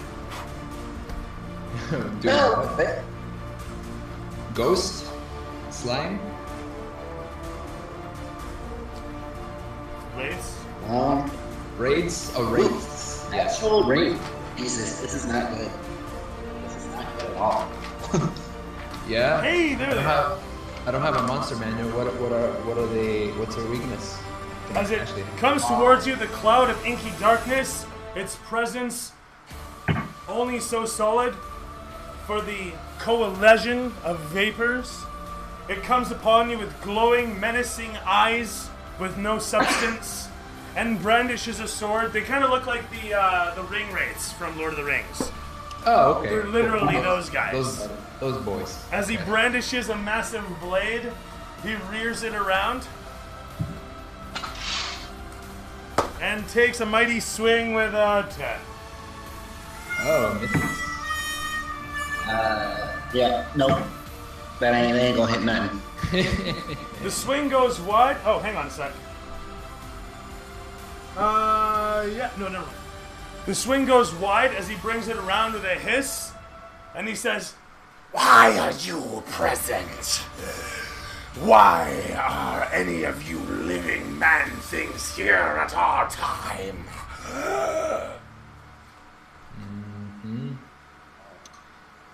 Yes. and with that, it passes over to the other guy who's going to take a valiant swing at Taz with a 2. His blade stabs down towards you, and easily do you step to the side, just out of range of the point, and looking upon him as he simply stands over top you, smoking away. You almost wonder if the two of these guys. What's up? Go ahead. Oh, no. I'm sorry. Getting ahead of myself. Practicing ahead. Nothing. Oh, fair enough.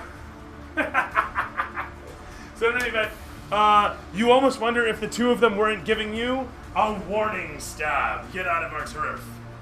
And at that, it pans over to Tez. His stoic face looks up, stern and resolute. You are the key holder. You're going back to get revenge. No one's gonna stand in your way. Nice. Alright. And with that, I am actually going to reach for my rapier and go for like more of an upward slash kind of at this guy. Alright. Your blade springs out. You leap forward. Throw me a 20. Oh. I didn't really throw a 20, I threw an 8. 8 is not so great. As you swing forward, the corporeal creature swivels out of the way. Its clouds and vapors easily swinging out the range of your blade as it swishes through naught but air. What else you got? Alright. And in seeing this, I am going to make a comment. I'm not actually here, and I'm actually going to disengage and run for the bush line. You can do that as a bonus action, can't you? I'm looking into it. Are you a rogue? No, I still have my movement. But I don't think I actually get that until second level, when I get my cunning Yeah, action. that's right. So you've already used your action on the attack, so you don't have disengage. Okay, right. Well, I'm not gonna disengage. I just know I'm gonna like You're gonna get the fuck out of town. fight. I'm gonna step away and go ahead and Just, you know, let that AOO happen. Despite the attack of opportunity, you're okay with that? Just ask it. Yes. Okay, just making sure. Yes, because it's not natural for me to fight close quarters. I No, don't that's fine. That's prefer fine. to fight. You give him a, this is all good, bro. You know, I didn't really mean anything by that sword slash. I'm gonna take off, see you later, bye. And so you book Yeah, it off of the back there. He's gonna take an AO, as it were. And he's gonna get a 4 + 6 for 10 again. And a nice fucking blow. I think your rolls are bad. Here we go. Here we go with mine. With that, a swish comes over your head as he's just like, and you leap off. Where are you going? Where are you going? Where are you going? I'm going towards the bush line, towards the building. Towards Or there? away from the building, not towards it, away from it. Away from the building. Alright. Ah, I'm out of here, motherfuckers! Ah! Alright. Thinking you're clever, you head off up the hill as fast as your little legs can carry you. Alright. Yes. Jammer swivels back down and shows our man Don Vita. Don Vita. Facing against one of the wraiths. It looms against you, having just finished its attack. You rear around. What are you doing? Don Vita is gonna do like a walk around towards the left, and then cast Sanctuary on himself. Alright. You And step around and and calmly. Sanctuary Yes. suddenly goes out. The light of Palor shines down upon you briefly. yeah, and fades as from that over as that happens, I let my demon take a portion of control, and you see it has the flames in his eyes just coming through. It's like, I understand your kind. I am one, and I am not two, but we are together. But like kind of like a demonic voice. Yeah. And Okay. that's the end of my turn. The inner flame burns upon you and you take inspiration as you let your inner demon loose.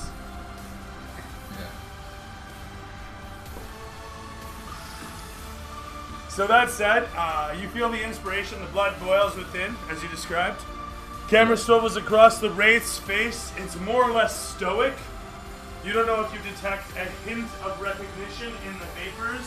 What's your passive perception? Your passive perception is 11? Your passive perception. 13. Oh, yours is 13 as well? Well, so passive perception is 10 plus... 10 plus your bonus for perception, and if you're proficient in perception, you get your proficiency bonus. Otherwise, you just get your wisdom bonus. Yeah, so it's just 3, so it's 13. Okay, terrific stuff. That said, you do actually notice there's like a slight dishevelment of the vapors upon where the face would be. Okay. That said, you're not sure if it's for the bright light that shines down, given that you cast the spell. Regardless, the camera's going to sweep backwards and show the horse begin to panic as it rushes off. The wraith here leaps and flies towards the little kobold, rushing away. Okay. Panning in towards the lot of you. It's going to show him brandish his sword as he comes. Oh, Jesus. What's up? What? Oh! Come on, those, eh? So coming on the kobold, I am so sorry. I'm so sorry, Joe. Eh, it's okay, man. I got you, man. Like I said, I got you. This is gonna get bad, and this is gonna get bad fast. Well, hopefully that he doesn't, just completely kill you at level 1. Why wouldn't I? The problem is I'm pretty sure Wraith have a lot higher CR than I want to fight right now. Yeah, This is true. It's okay. We got this though. I have an idea. As this wraith comes flying towards the kobold, your eyes go from the wraith in front of you to the kobold as the blade slips into the poor thing. The wraith comes forward, and before you know it, passing through the armor, in through to the other side with 5 plus 1 damage for 6 damage, 6 damage total, stabs through the kobold. More than half his life ebbed away in one strike. Oh my goodness. And you look upon the kobold for the moment, your eyes cast upon the temple, the statues of Pelor standing stoic, forgotten, covered in finery, here in the darkness on the mountainside, watching as the kobold, your new friend, the very individual that you ventured for. What do you do? Oh, he goes, he actually runs, tries to run in front of the wraith, and he decides to cast Bless to, help with, dealing with these monsters. Okay, terrific. Very good, in fact. So, switch the characters, eh? You back away, rushing in towards and between. I'll let you push in between him. The one's gonna make an AO here. That's okay. Beat the spell DC 13. Okay. He makes a save with an 18. The other guy makes his attack with a 3 plus bonus and misses terribly. What do I take if I make my save? If you make your save, I think you're just able to attack, right? That's what it says. I'm just gonna reread on this. If you make the save, spell doesn't protect me. You can make an attack as normal. That's pretty much it. Okay, fair. Yeah, right, so well, you bypass it and you can go ahead and make an attack. Which I actually fail. I made the save with an 18 plus bonus, and then I failed with a 3 plus bonus. So I hit with all of shit, and the sword swing goes completely wide as you rush up with your hammer and come between you and the opposition that seeks upon your friend. At which point you bless him, so he now has a D4. Is that it? That is correct. Myself and him have a. You can use it for attack rolls or saving throws before the spell ends, which is up to 1 minute on concentration. All right. The camera swivels around to show this wraith in the background fly away after the horse, and it ditches down upon the horse, takes it down. The cart crashes through it, flying away in a massive wreck, and he sets upon the horse screaming and squealing out as he sets into it, ripping it apart, the neck and downwards, tearing it asunder. Anyway, so, with that said, camera sweeps back to you guys, coming around, showing the absolute horror in the background. The one wraith that you guys face looks upon you and says, Can even your god help you here, priest?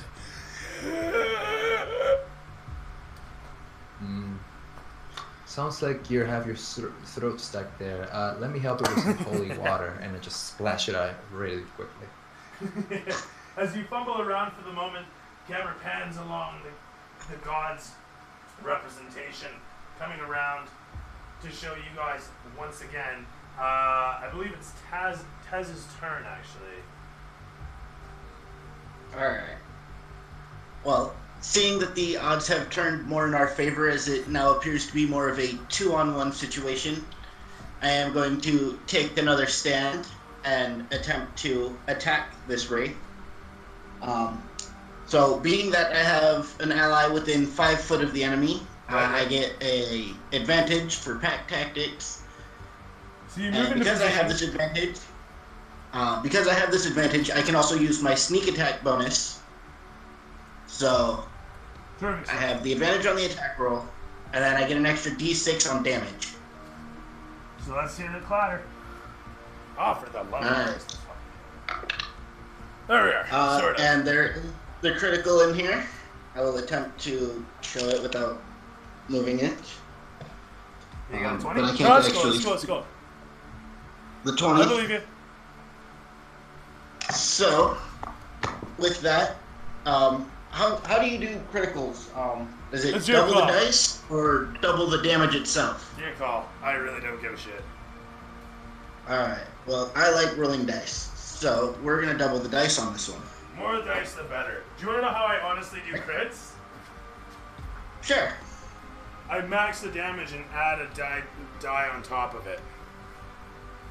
Okay. Because that was playtest rules and I've just always held to it. But go ahead and roll it your way. Alright, so I'm going to roll 2d8 because the weapon got the crit itself, and then the additional d6 for the sneak attack damage. Okay. So, we have 10 plus, what is it, 10 plus 4? Yes, 10 plus 4, so 14 damage. Terrific stuff.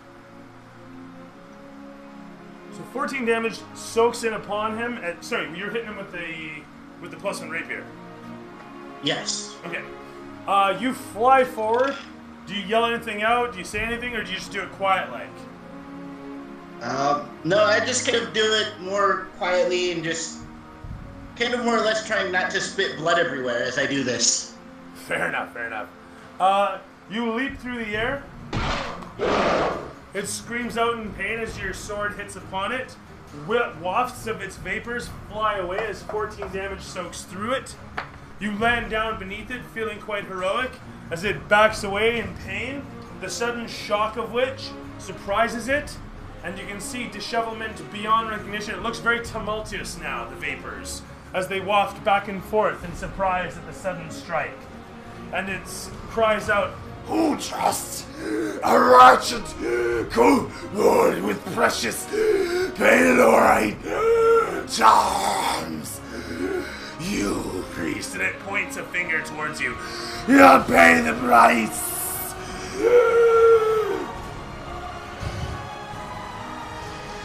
So with that, the camera pans towards Don Vita's face once again. The resolution upon him, a stern lip. What do you say? What do you do? He says, "The will be done."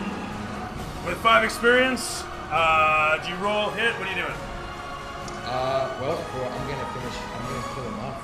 That's what's gonna Just so do. you know, your insight tells you This is a really fucking hard fight, and you're not sure you can win without your god's help. You need to call upon someone. You need to call. Oh, so in my heart, I feel like you need Ghostbusters. Surpassed and another entity being taken over. Your demon powers are not going to be enough.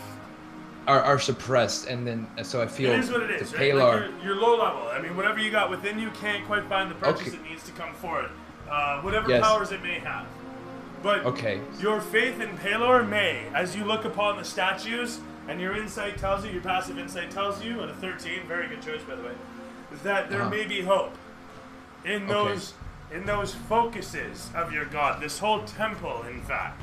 You don't know. So what I go ahead and do is that as I feel the energy and the essence of Palar around me, I grab my shield and I kind of like smash my warhammer against and kind of creating the shockwave and calling, Palar, come forth and save your servant. He serves you entirely for all eternity.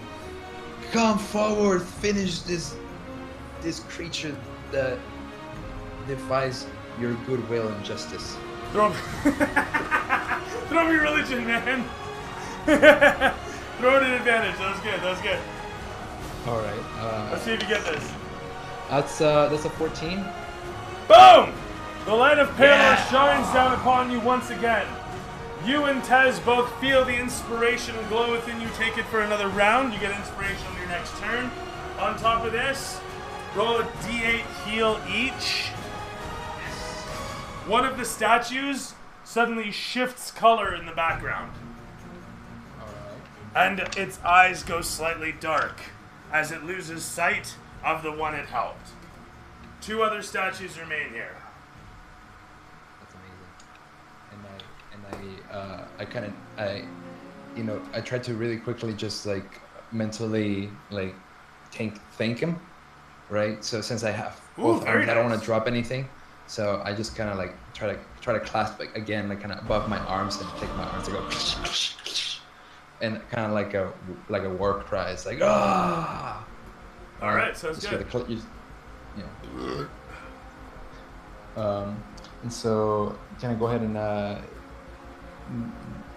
actually I'm going to attempt to just prepare an action in case my friend Tess gets attacked, but I'm not going to attack this You've used your action, and I'm pretty sure you've struck on him, kid. Have you not? You attacked at him? I haven't rolled anything. Oh, okay, never mind. Your bonus action is used. It's calling for God is standard action. Bonus action. That was bonus action. Okay, cool. So that's cool. So, you still got your standard. I thought you already did your standard. Go for it. Yeah, I didn't really do any numbers. No, do it up. I'm actually going to prepare an action and attempt to once again defend my friend Tess here because I don't want my spell to fade out since it's a very strong. So if he moves, if he attacks at Tez, you're gonna get in his way or something like that. Something? I'm sorry, that was really. If he moves around, if he tries to attack Tez, you're getting in his way. Is that what I'm understanding? Yes, that is correct. Okay, so you're gonna play Sentinel using your readied actions. I'm good at that.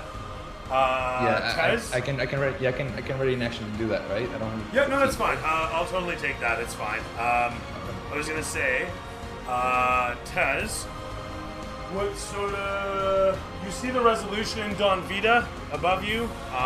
As the camera swivels around to the Wraith once again, it takes a swing with an 8 + 6 for 14 on Don Vita as it hisses, "You will die this day, mortal, and join us in the defense of this ancient place." Whoa. I felt the anger. And very peacefully, I just nod and I just kind of like do like a fist bump, do like the kiss, and then I point up, you know. Oh wait, he already rolled. Sorry, does he hit with a 14 versus your AC? No, it's a 19.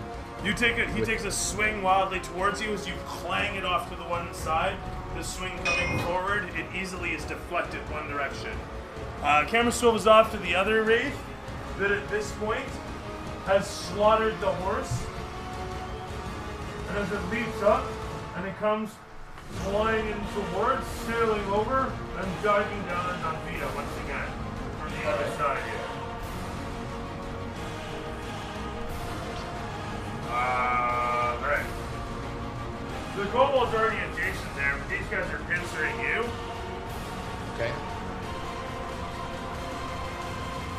They barely pay any mind, obviously, to the kobold next to them. As the camera swivels around and shows the situation you're in, the other one takes a while, so fuck off! Oh yeah, advantage. Flanking as it were. 12 plus 6 is 18 versus your AC. As you narrowly dodge to the one side, it almost clips your ear. You feel the wind of the blade swing past, and a dark energy courses through your mind for a brief second. Nice. So And it it has passes the over. it has the sanctuary in it. Oh shit! I forgot about your sanctuary. That's right too. Yeah. So This guy's not gonna make that, so never mind. So you're good. All right. Cool. All right. That said, camera bank to Tez. Alright. So, as I see my ally here kind of make a stand and dodging both of these attacks miraculously, I am going to feel empowered by the fact that I have not only hit but weakened this wraith in front of me and attempt to hit him yet again.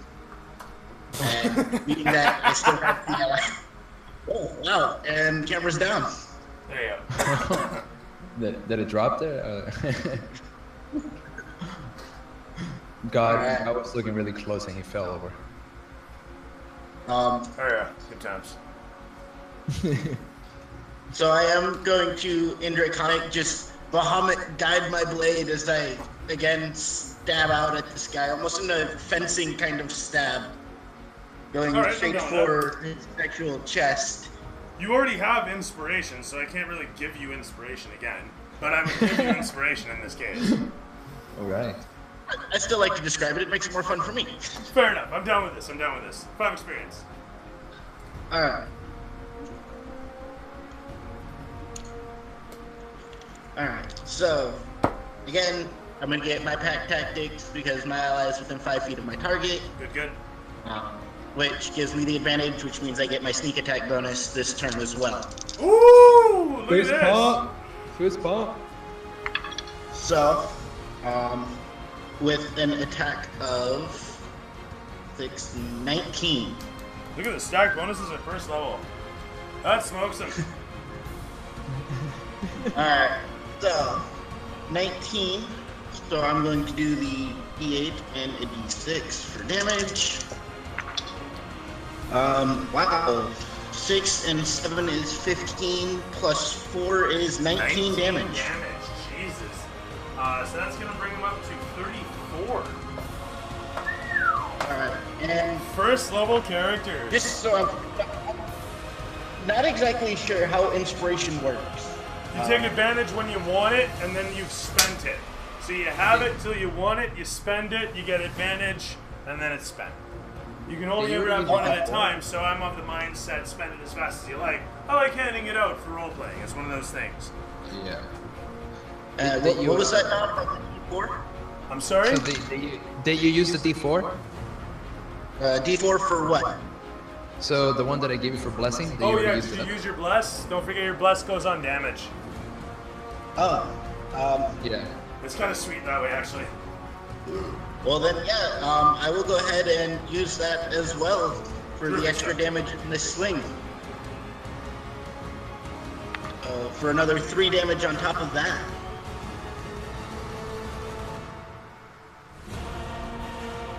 Yeah, so you're blessed for a minute until somebody hits me. Yeah. So if you haven't been using it, you can be using it until they manage to actually hit me and I break their concentration, or Okay. pretty much. But it's kind of impossible. Yeah, I wouldn't say impossible, but it's gonna be hard. It's gonna be a little difficult, yeah. So yes, so with another 3 on top of my last 19 for an actual total of 22 damage this round. Wow. 22. What? Jeez. Yes, Another 22 three on damage. top of it. Nice. So 37. Alright. All right. Sweet. So 37 goes down, at which point camera swivels away.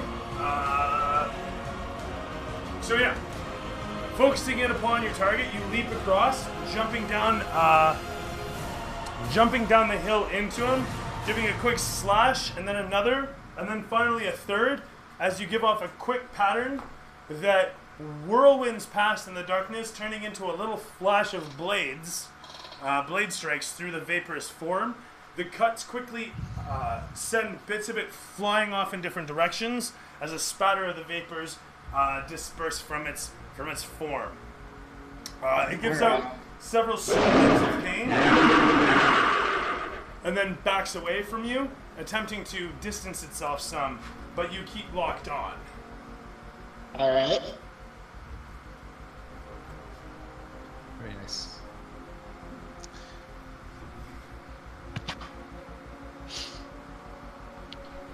See. So it's my turn. From there, sorry, just fucking one of the viewers is sending me weird fucking texts. Yeah, from there, sorry, the camera pans away from the top point here, coming flying down to show our man in armor with the symbol of Palor at his behest. He comes about to do what? And he congratulates Tess. Is like, great job, and he is going to ready up in action again if he has to defend. So he's gonna try to move in the way and kind of move his shield. He's trying not to break his focus on his divine protection, and he wants to maintain the bless as much as possible. So he's he kind of backs a little bit and tries to defend Tess once again.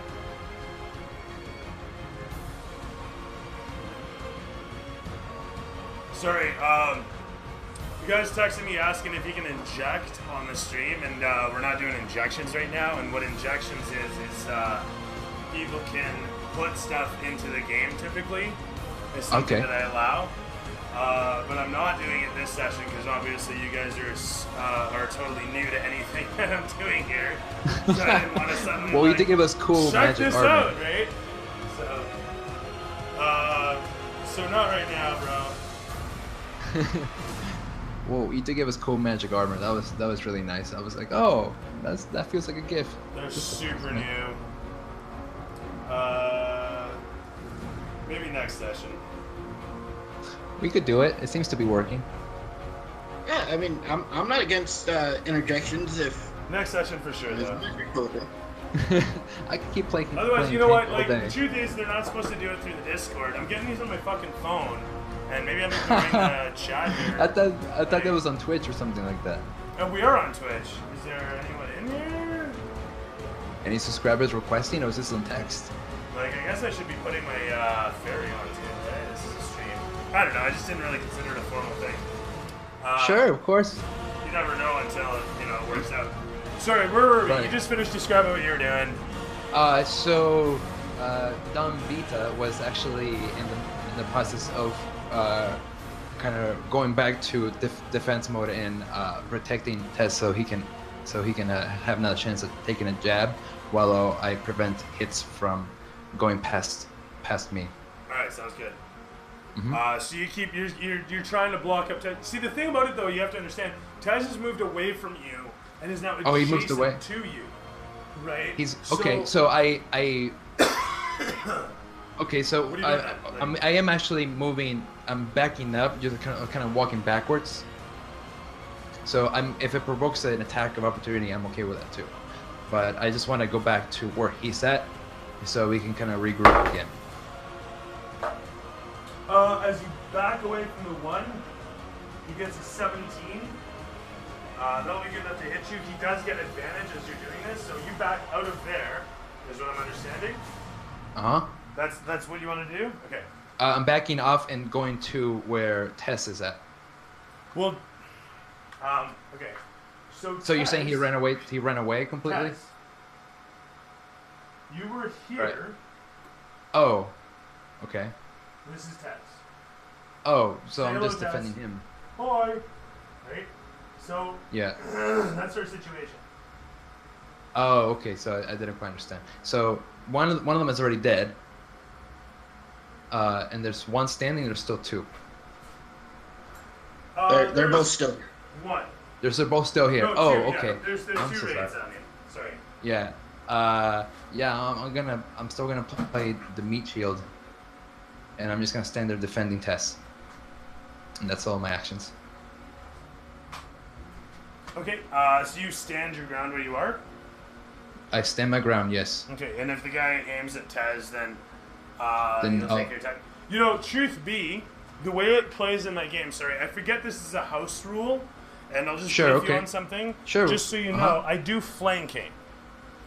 And the way I do Yes. flanking is very simple. It's if Okay. you're on the other side of a player, of an ally, then you Sure. get advantage on the attack. Oh, okay. So Very simple, I'm giving very you simple. advantage as long as you're flanking me. That's right. So My if my back apologies. is towards one of them, they get advantage. So in this case, it would be to your advantage to move from here. Take the AO if you want, but move over to here, and it's advantage for you on your strike against that guy. Okay, I Because see you what you are mean. now flanking that guy. That makes sense. So my apologies, I've been doing that from the get-go since Okay. 4th edition, and it's just a thing that's stuck. I think Is it was this 4th edition that we're playing? No. Never mind. So don't mind the smaller things. I don't know. I don't know them. But all we'll right, ask, moving along. do I need to grab? Do I need to have like grappling as a maneuver in order to attempt to grapple? Which now? The grapple what? Never mind. I'll drop it. I'll go ahead and just attack then. You want to grapple keep the, you want to grapple the Wraith? The If you had magical gauntlets, I'd totally be down for that. all right. I need magical gauntlets to grapple or raid. But yeah, Uh-huh. you were saying. Sorry, go ahead. No, it's fine. Go ahead and finish what you were explaining. No, that was it. There was nothing further that I can imagine. You were Okay. asking if you could grab a wraith, if I could be grappled. And I was like, no. Yeah. And that was it. Okay. He goes ahead and attempts to attack them and, forgo his sanctuary and, let's see here. Let me get a one at 4.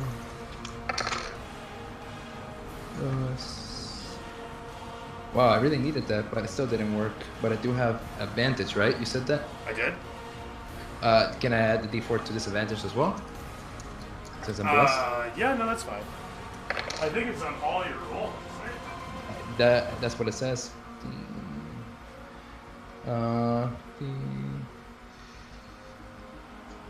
17 17. Good Yeah. roll. hits. Oh, fucking smokes him. All right. Then I'll go ahead and roll damage. Oh, that's pretty little, but 6. So 6 plus that's 7 damage. Very nice. Respectful Yeah, amount of damage for a first level. Should have Brings kept you my up to sanctuary. 44, I believe. 44 damage. Very nice. Taking a quick swat through him, kind of idly as your attention is taken by your compatriot whom you are trying to protect, you manage to take a strike upon the vaporous form, scooping more of him out and causing it to vanish away. He gives another light screech of pain, and a moment later the camera is upon your target, as a matter of fact. The light in the background flashes for a moment, and the wraiths look upon it. Your attention drawn for a moment, see them become mesmerized by the light. And you're not sure what it is about the light that might have drawn their attention so. But looking upon it for the moment, you can see that something is extremely odd. in their presence and attention towards that light. The camera swivels away from them in their stunned form, both of them completely, to Tez once again. Tez, you watch as both the wraiths are completely stunned and staring at the light, unable to react, unable to move. Huh. Well, I'm going to take advantage in this pause of my enemy and actually try to stab him yet again in the head this time. So any hit you have upon a restrained is going to be at advantage. And moreover, a strike is going to be at max damage. Or a critical hit. Sorry, any hit is a critical hit. It's not at max damage, it's a critical hit. So go ahead. Okay, so I still get the advantage though because of the pack tactics, which means I still get the D6 for the sneak attack as well. So we'll roll it. Did we lose Elliot? Or where did he go? Oh no, he was just paused. Okay. He was glitched and blurred. Alright, so with the advantage on it. Wow, an 18 and 19. Is that plus, so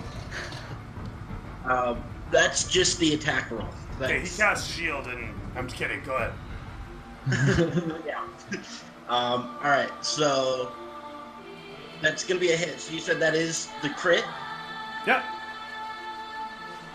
Okay, so I'm gonna go with 2d8, the d6, and the d4 for the damage.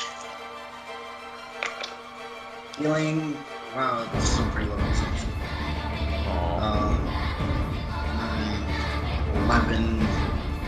11 and 4 is 15. That's not. 14? Yes, just like that. The scream and all. 15 damage total. Okay, 15 damage. It's gonna be 69. I'm not even kidding. From 44 to 69. Very nice. Stab through the head. The sword in your hand comes down and you swat through, cleaving across, causing a rift of the vaporous form to swathe out and swing away, disappearing into the night. From there, the camera swivels away to your feet as you land in the dirt, and then pans through your legs to zip in on Don Vita's face. Of course, my face. But you're so good looking. And you're Exactly. -1 bonus. I was blessed with the most handsomest face given by Palon. Don Vita should be so. Yes. Alright, man of life, let's have it. What are you doing? You're a hero, tell me how. The hero will call upon the divine power and do a sacred flame upon the wraith. Let's see. I forgot you must succeed on a dexterity saving throw. So it's 13, I guess. Okay, with a 13, you swing and hit, sinking your blade through the vaporous form. Oh, I think you missed the attack. I Wait, missed the. What'd you roll for a hit? I was saying sacred flame. Sorry. Yeah, that's a ranged attack. Yeah. So you beat the dexterity throws. Dexterity, right? Oh, I throw the save. Oh, my apologies. Sorry. Yeah, it's a save. So that was I 13. roll a instead? 1. I'm not even kidding. You rolled the 1 or 13? Boink! So that said, max damage, sorry, it's a critical hit, so go ahead. So it's just, so it's 1d8 of radiant damage. And it just does a whopping 2. This is a whopping 2? Yeah. Just as the music fucking crescendos too. Oh, that's just rolled once. You're saying that 1 is a critical? Yeah. Okay, so I guess I roll it again. How the fuck else are you supposed to get a critical on those, right? It just says, it doesn't say, it just says when you're higher level, you get 1 more d8. Yeah, it's all good. Alright, so it's just 4 damage then. Yeah. A sacred, actually, hold on a sacred sec. divine flame just damages. Oh, shit! 4. Fucking A. That did that guy in. Nice work. You killed it? I'm not Wow. even kidding. 73 damage. Perfect. Right on. Wow. So with that all said, brings him over the line. You watch as the vaporous form suddenly lets out its last cry. Oh, that's not gonna work. And disappears. The kobold ducks down as bits of it fall to the ground behind it, clanking as they do. Armors, jewels that were around it, fingers and neck, clatter down behind you, kobold. As the camera pans across you, showing the glinting through your legs, it then swings backwards to show the wraith coming upon you. As it comes down with a 14 plus 6 for 20 versus your AC, he sinks down. That's gonna hit. 3 plus is gonna be, so 6 damage as he sinks into you with his blade, coming down upon you. Your blood spills out upon the ground with a spatter. The camera swivels across to show your face from the wound as you look down upon it, and then look up. The blood just dripping from my mouth as I do so. Yeah. Terrible, as I have 2 hit points remaining right now. Blood dribbling from the corner of your jowls. Your kobold beak and snout quiver. Your nostrils smell for life, wherever it may be. And the camera is going to swivel away. Or is that you, or what are you doing? No, it's your turn. It's your turn. What are you doing, Tess? All right. Alright, with this blade in my back now,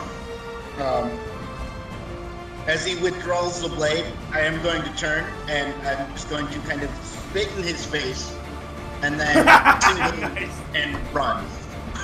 Give me a quick attack roll. It doesn't cost you an action, but go ahead for the spit. Alright.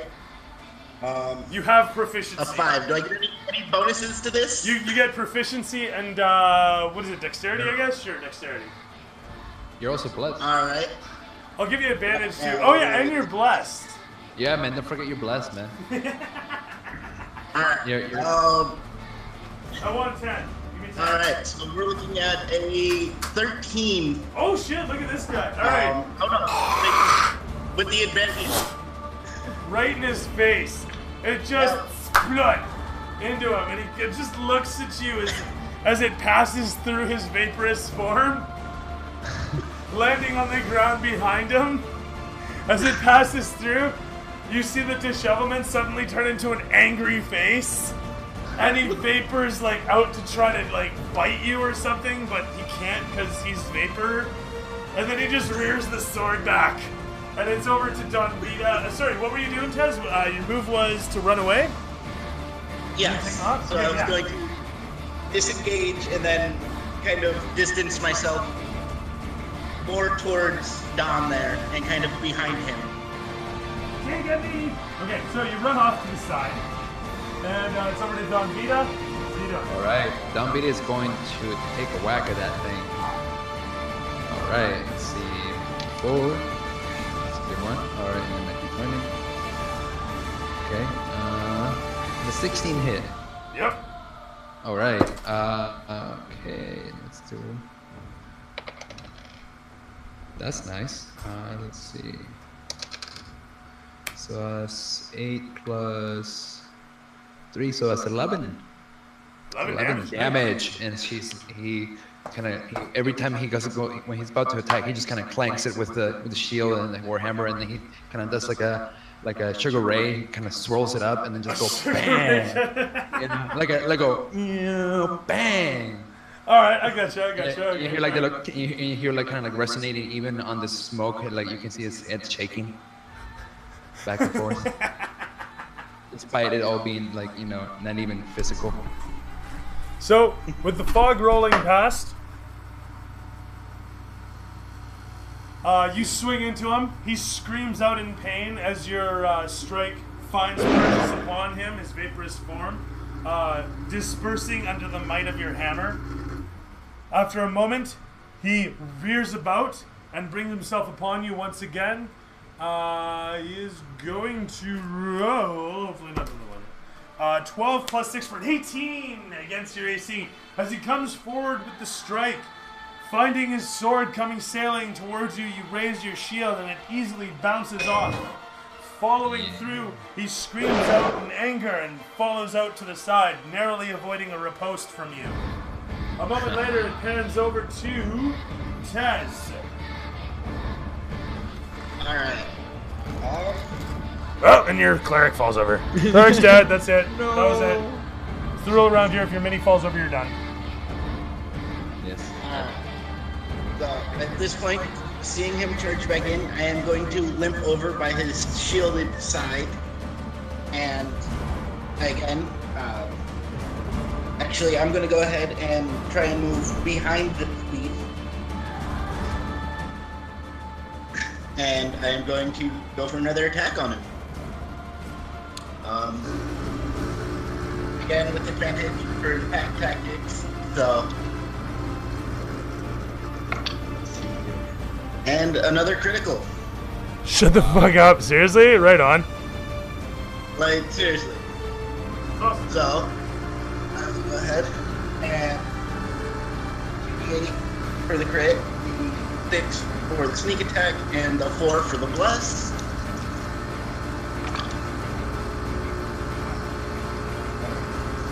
And for 5, 2 ticks. 15 and 4 for 19 damage. Wow. That's neat. Listen, I gotta say, I love having this pack tactics and sneak attack. It's working out with our party composition. Yes, yes it is. So 19 damage. As you rush in upon Yes. him, stabbing through with your blade once again. I had to grab a gas mask for the smoke here. 28 damage as he comes up too as you stab through. A moment later, the camera swivels off to the light once again, and you watch as it flashes, and the spirit form disappears away, ripping itself through the air as though it were pulled away off stage by a rope tied around its incorporeal self. A moment later, it has completely gone from view, and you see not all around you but the cold, still air. Well, I'm gonna go pick up all the shiny things that the last one dropped. You set upon the treasures easily enough, finding your way towards them. Camera swivels back, showing you working upon the bits of loot as they might be around the temple. And a moment later, pans in upon the temple, and it fades to black. Alright. And then it shows kind of like an idle position off in the distance. Are you guys gonna camp outside the temple, or are you just gonna go walking for a distance? And find a Let's proper see. Well, place? he needs. Well, I am not gonna go very far. right. He has 2 HP, and I used up both of my first level spells. Can't really kill him. I can't believe if we flash back to the montage, at no point did we grab potions. Yeah, we That didn't is grab. amazing. I can't believe I actually you forgot. have 2 on you. Fuck it. It's fine. You're saying we do? You can have 2. Okay, well, I give him They're all to your Tess. only 2. Well, Tess can have all of them. Okay. They're a D8, plus 1 apiece.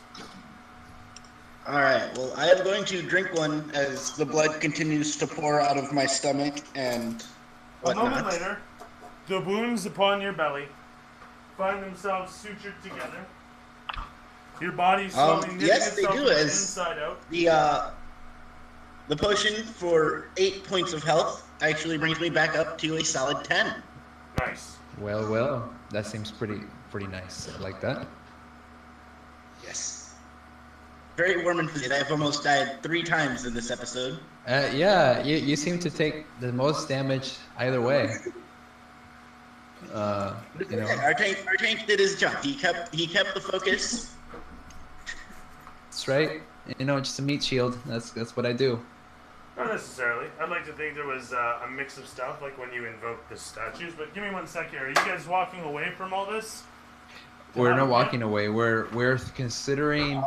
I'm going to inspect the temple, and I'm going to say to test if how comfortable are you okay with waiting here, and let me inspect the temple for safe to make sure that we can camp here. I shall check the beginnings of the forest for. I kind of say camp, and then I kind of look towards the forest a little bit. Oh, I okay. just kind of see There's a montage. anywhere for. There's a a montage of you safe guys camp checking the spot. perimeter. As the camera pans against it, finds its way along, shows you guys at a distance. You guys are checking it out. Interesting stuff that it is. Then making your way, satisfied that shit is okay. Is light a fire and settle in for the night. Oh, nice. Very nice. That is actually what. I love your setup, bro. This is a wonderful setup. Hey a man, really there's fun a reason I posted the Facebook group. You know, I wasn't dinking around. Hey man, I like the cup of Folgers right in the distance. You know what? The truth is, these are the best storages. You know what's in here? I don't know. A nice More bench characters. for your guys to have a seat on. There you go. Oh, Nice furniture. park bench. Okay. Yeah, you want a table? Well, you're right here. Did you want Yeah, to let's do a some table. writing? I want a feast. So there you Nice. go. We come to the end of this session, gentlemen. Went a little longer than I expected by almost an hour. For that, I apologize, but I wanted to make sure that you guys got to some combat. I wanted to have a travel episode, being what it is. You guys ended up here. That all said, I typically finish off all my sessions by asking my compatriots, that is to say my guests, Joe, what'd you like? What'd you hate? What was your favorite part? What'd you like the least? Well, I was very impressed with the whole setup and the fact that we actually not only took on, but killed a wraith is actually very impressive to me. Well, I may have fudged the numbers a bit. I'm sure there was a little fudging, as I'll put sure it I this will way. look up wraiths later, but It's Wraith stats. It is absolutely Wraith stats, but instead of life drain, I put a sword in their hand. And so it becomes a d8 instead of 4d8. yeah. Yeah. That's what I said. So, I know wraiths are no, a nightmare to fight. No, so it's not so much a CR5 at that point, but more a CR3 maybe for the amount of damage per second they're doing, damage per round. But that said, Okay. sorry, continue as you were. I didn't mean to interrupt. Oh, Really, there's not much not to like about this session, actually. in these cases, I say no cop-out answers, but the thing you liked the least. The thing that stood out, if any, that you liked the least. The thing that I would have to say I like the least. I don't know, man. That's a hard one. Because obviously, like, this is the first time I've had a campaign actually work out online. So my least favorite part would maybe be the how do I want to word this? Because obviously, I know it's hard to give, monster races a kind of spot in town. So the lack of in-town interaction, I guess. Yeah. But like I said, though, I understand it's kind of hard to give monster races that much play in town. To be honest, part of me thought about making it just you were on a mode where you were a mercenary. You may think I made you guys like super tribal, But you haven't got to your place, and we haven't really gotten into your history, and I mean, there was no real reason for me to plan anything major out. I came up with this about an hour before a game, so you'll have to permit me the kind of shallow affair. But no, like I said, I completely enjoyed the game, the setup. You run it very well. Cheers. And the part you like the least, sorry? Like I said, it would have to be just the lack of in-town interaction that was available. But fair enough. To be honest, just one thing I wanted to add to that was if you'd gone after it, it was there for you. After you'd been established as a charge of the priest, you could have sought it. Belligerence would have, of course, been met with like something. I'm glad. I just want to address. I'm glad that it went the way it did. Actually, I like the way it did. But cool. Elliot, what'd you hate? What was your favorite part? I'll definitely have to compliment on the setup of the story and connecting the characters. That was actually quite fun interaction. That was one of my favorite parts. Was definitely doing the processing the whole meetup, or how do you go about to, kind of like having two characters completely very different from worlds and be able to connect. And so I really thought about that as, okay, how the heck do I even talk to a kobold? And as a priest, it's like, how would I address it? And so I'm like, I'm just gonna keep it uber religious, and that's the only way I can probably get away with it. I don't think I could have come from a, compassionate and like, I'm just a good person, right?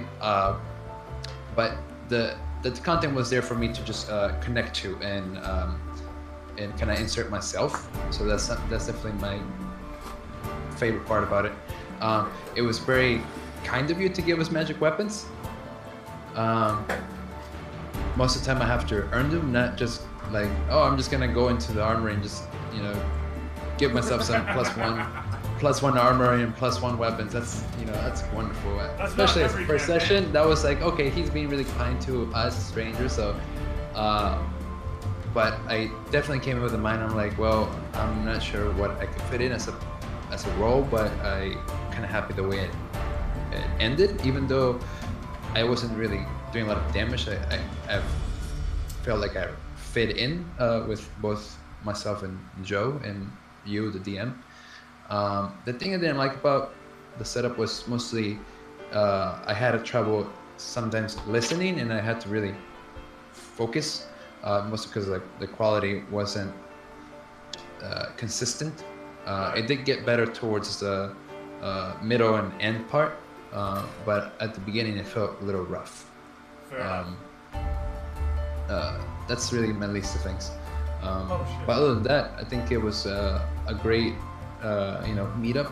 Hopefully it continues on, and I'll be open to other adventures. If you want to continue this as a Thursday thing, I'm completely in. I will let you know that this next Thursday, however, is going to be Comic-Con week. So I won't be here for that Thursday, since I will be at the convention, and I will be doing volunteering work and meeting faces and all that. Well, here's the way I see it. I'm going to be honest and upfront with you guys. If you want this to continue, you guys can make the effort here for it. I'm going to run the Saturday game for the UK folks. Whoever shows up for that shows up. But, and this may sound kind of cocky and egotistical, but let me finish on this. You've seen my setup. I run 3 streams a week typically. Adding 2 more brings me to 5 a week. I get the whole, I get to do it as a Twitch stream and it helps my channel and blah, blah, blah. But honestly, I don't know that I can do more than 3 streams, but I'm willing to do, whatever consistent streams happen. So that's kind of the thing. So if streams become consistent, I'm down with doing them. But that's what I'm after, I'm after a scheduled set. My Wednesday games, they're hit and miss. And I see this as an opportunity to replace that with something exciting. Which I mean I don't like missing sessions. That's the thing. I want to keep it steady, but for the Right. time being, yeah. The bottom line being, I'm not going to run a solo. If a bunch of people can get together and make it happen, then so be it. Let me know when there's 2 or more, I guess, or 3 or more is my ideal number. All the way up to 6 or 7 people if need be. But yeah. Right. So, would I be able to, per se, if I had another friend who I would be interested in playing, would he be able to maybe join next session? If they're half as entertaining as you, they're in. Let's give it a go. I guarantee you, he's 10 times the player I am. Alright. Like I say, my ideal number's 3. Given that we're losing Elliot for the week, I prefer if you had a third to go along, and then bottom line being is I'm hoping to have somebody else come in next Thursday. We'll see what happens. Yeah, It's so all- I it's can all up to commit the- after this Thursday, because this Thursday's, it's like, Comic-Con week. Yeah, I get it. It's all just, good. you know, It's it's all just, good. Point being is, I understand that people have shit to do. I don't have an issue with that. right. I'm trying to get together a group of 4 to 5 people, so that if 1 or 2 people are missing, I still have a minimum of 3. Right. I've been at Absolutely. this a long time. That's typically how it works. So that's where I'm at. Is if you guys want this to happen, you guys get some people to know. You know each other now, and let me know. Absolutely. Thank you for the time. Alrighty. As far as XP, do you want to do it? Are you doing next time, or are You you guys doing can that take right now? what is it? 300 experience to 2nd level. So you guys take 290 apiece on top of whatever you've currently earned over the course of the adventure. So, you said how much this time? 290. 290. Okay. As you guys Okay. walk out into the world, you earn 290, bringing you to 320, I believe. Are each of you at 320 at this point? Yeah. Really? Yeah. Oh shit, I'm good. Alright. At which point, both of you have seen wide-eyed, like newborn babes unto fate and destiny, what lies out there for you. And both of you reach 2nd level in a jiffy. As Nice. one of these Wraith motherfuckers is worth 1,800 experience. Oh my god. So even at Wow. a dwindled rate, even at like a cut rate, because he's just got a sword, not 48 damage, even at a cut rate, I believe it was like, I don't know, I don't remember, I'd have to look at the DMG. So yeah, anyway, I think it's 1,100 experience to step down. So fair dues, as it were. You're now at 320 experience, having cut down a wraith, standing before Palor's castle, the burning fire before you as you camp out, having gained a level, and yeah. So let's see if we Alright. can get a third for next week, and Elliot, we'll see you when you're back. Joseph, if you can get a third, we'll see you next week. Yep. I'll be I will see you next week, and I will do my best to have my friend. I have you on Facebook, so I will hit you up, and I will let you know for sure. And as for myself, thank you, gentlemen, and I'll see you the Thursday after next. All right. Good night, Joseph. Nice talking to you guys. Wonderful session. Look forward to playing again. Cheerio.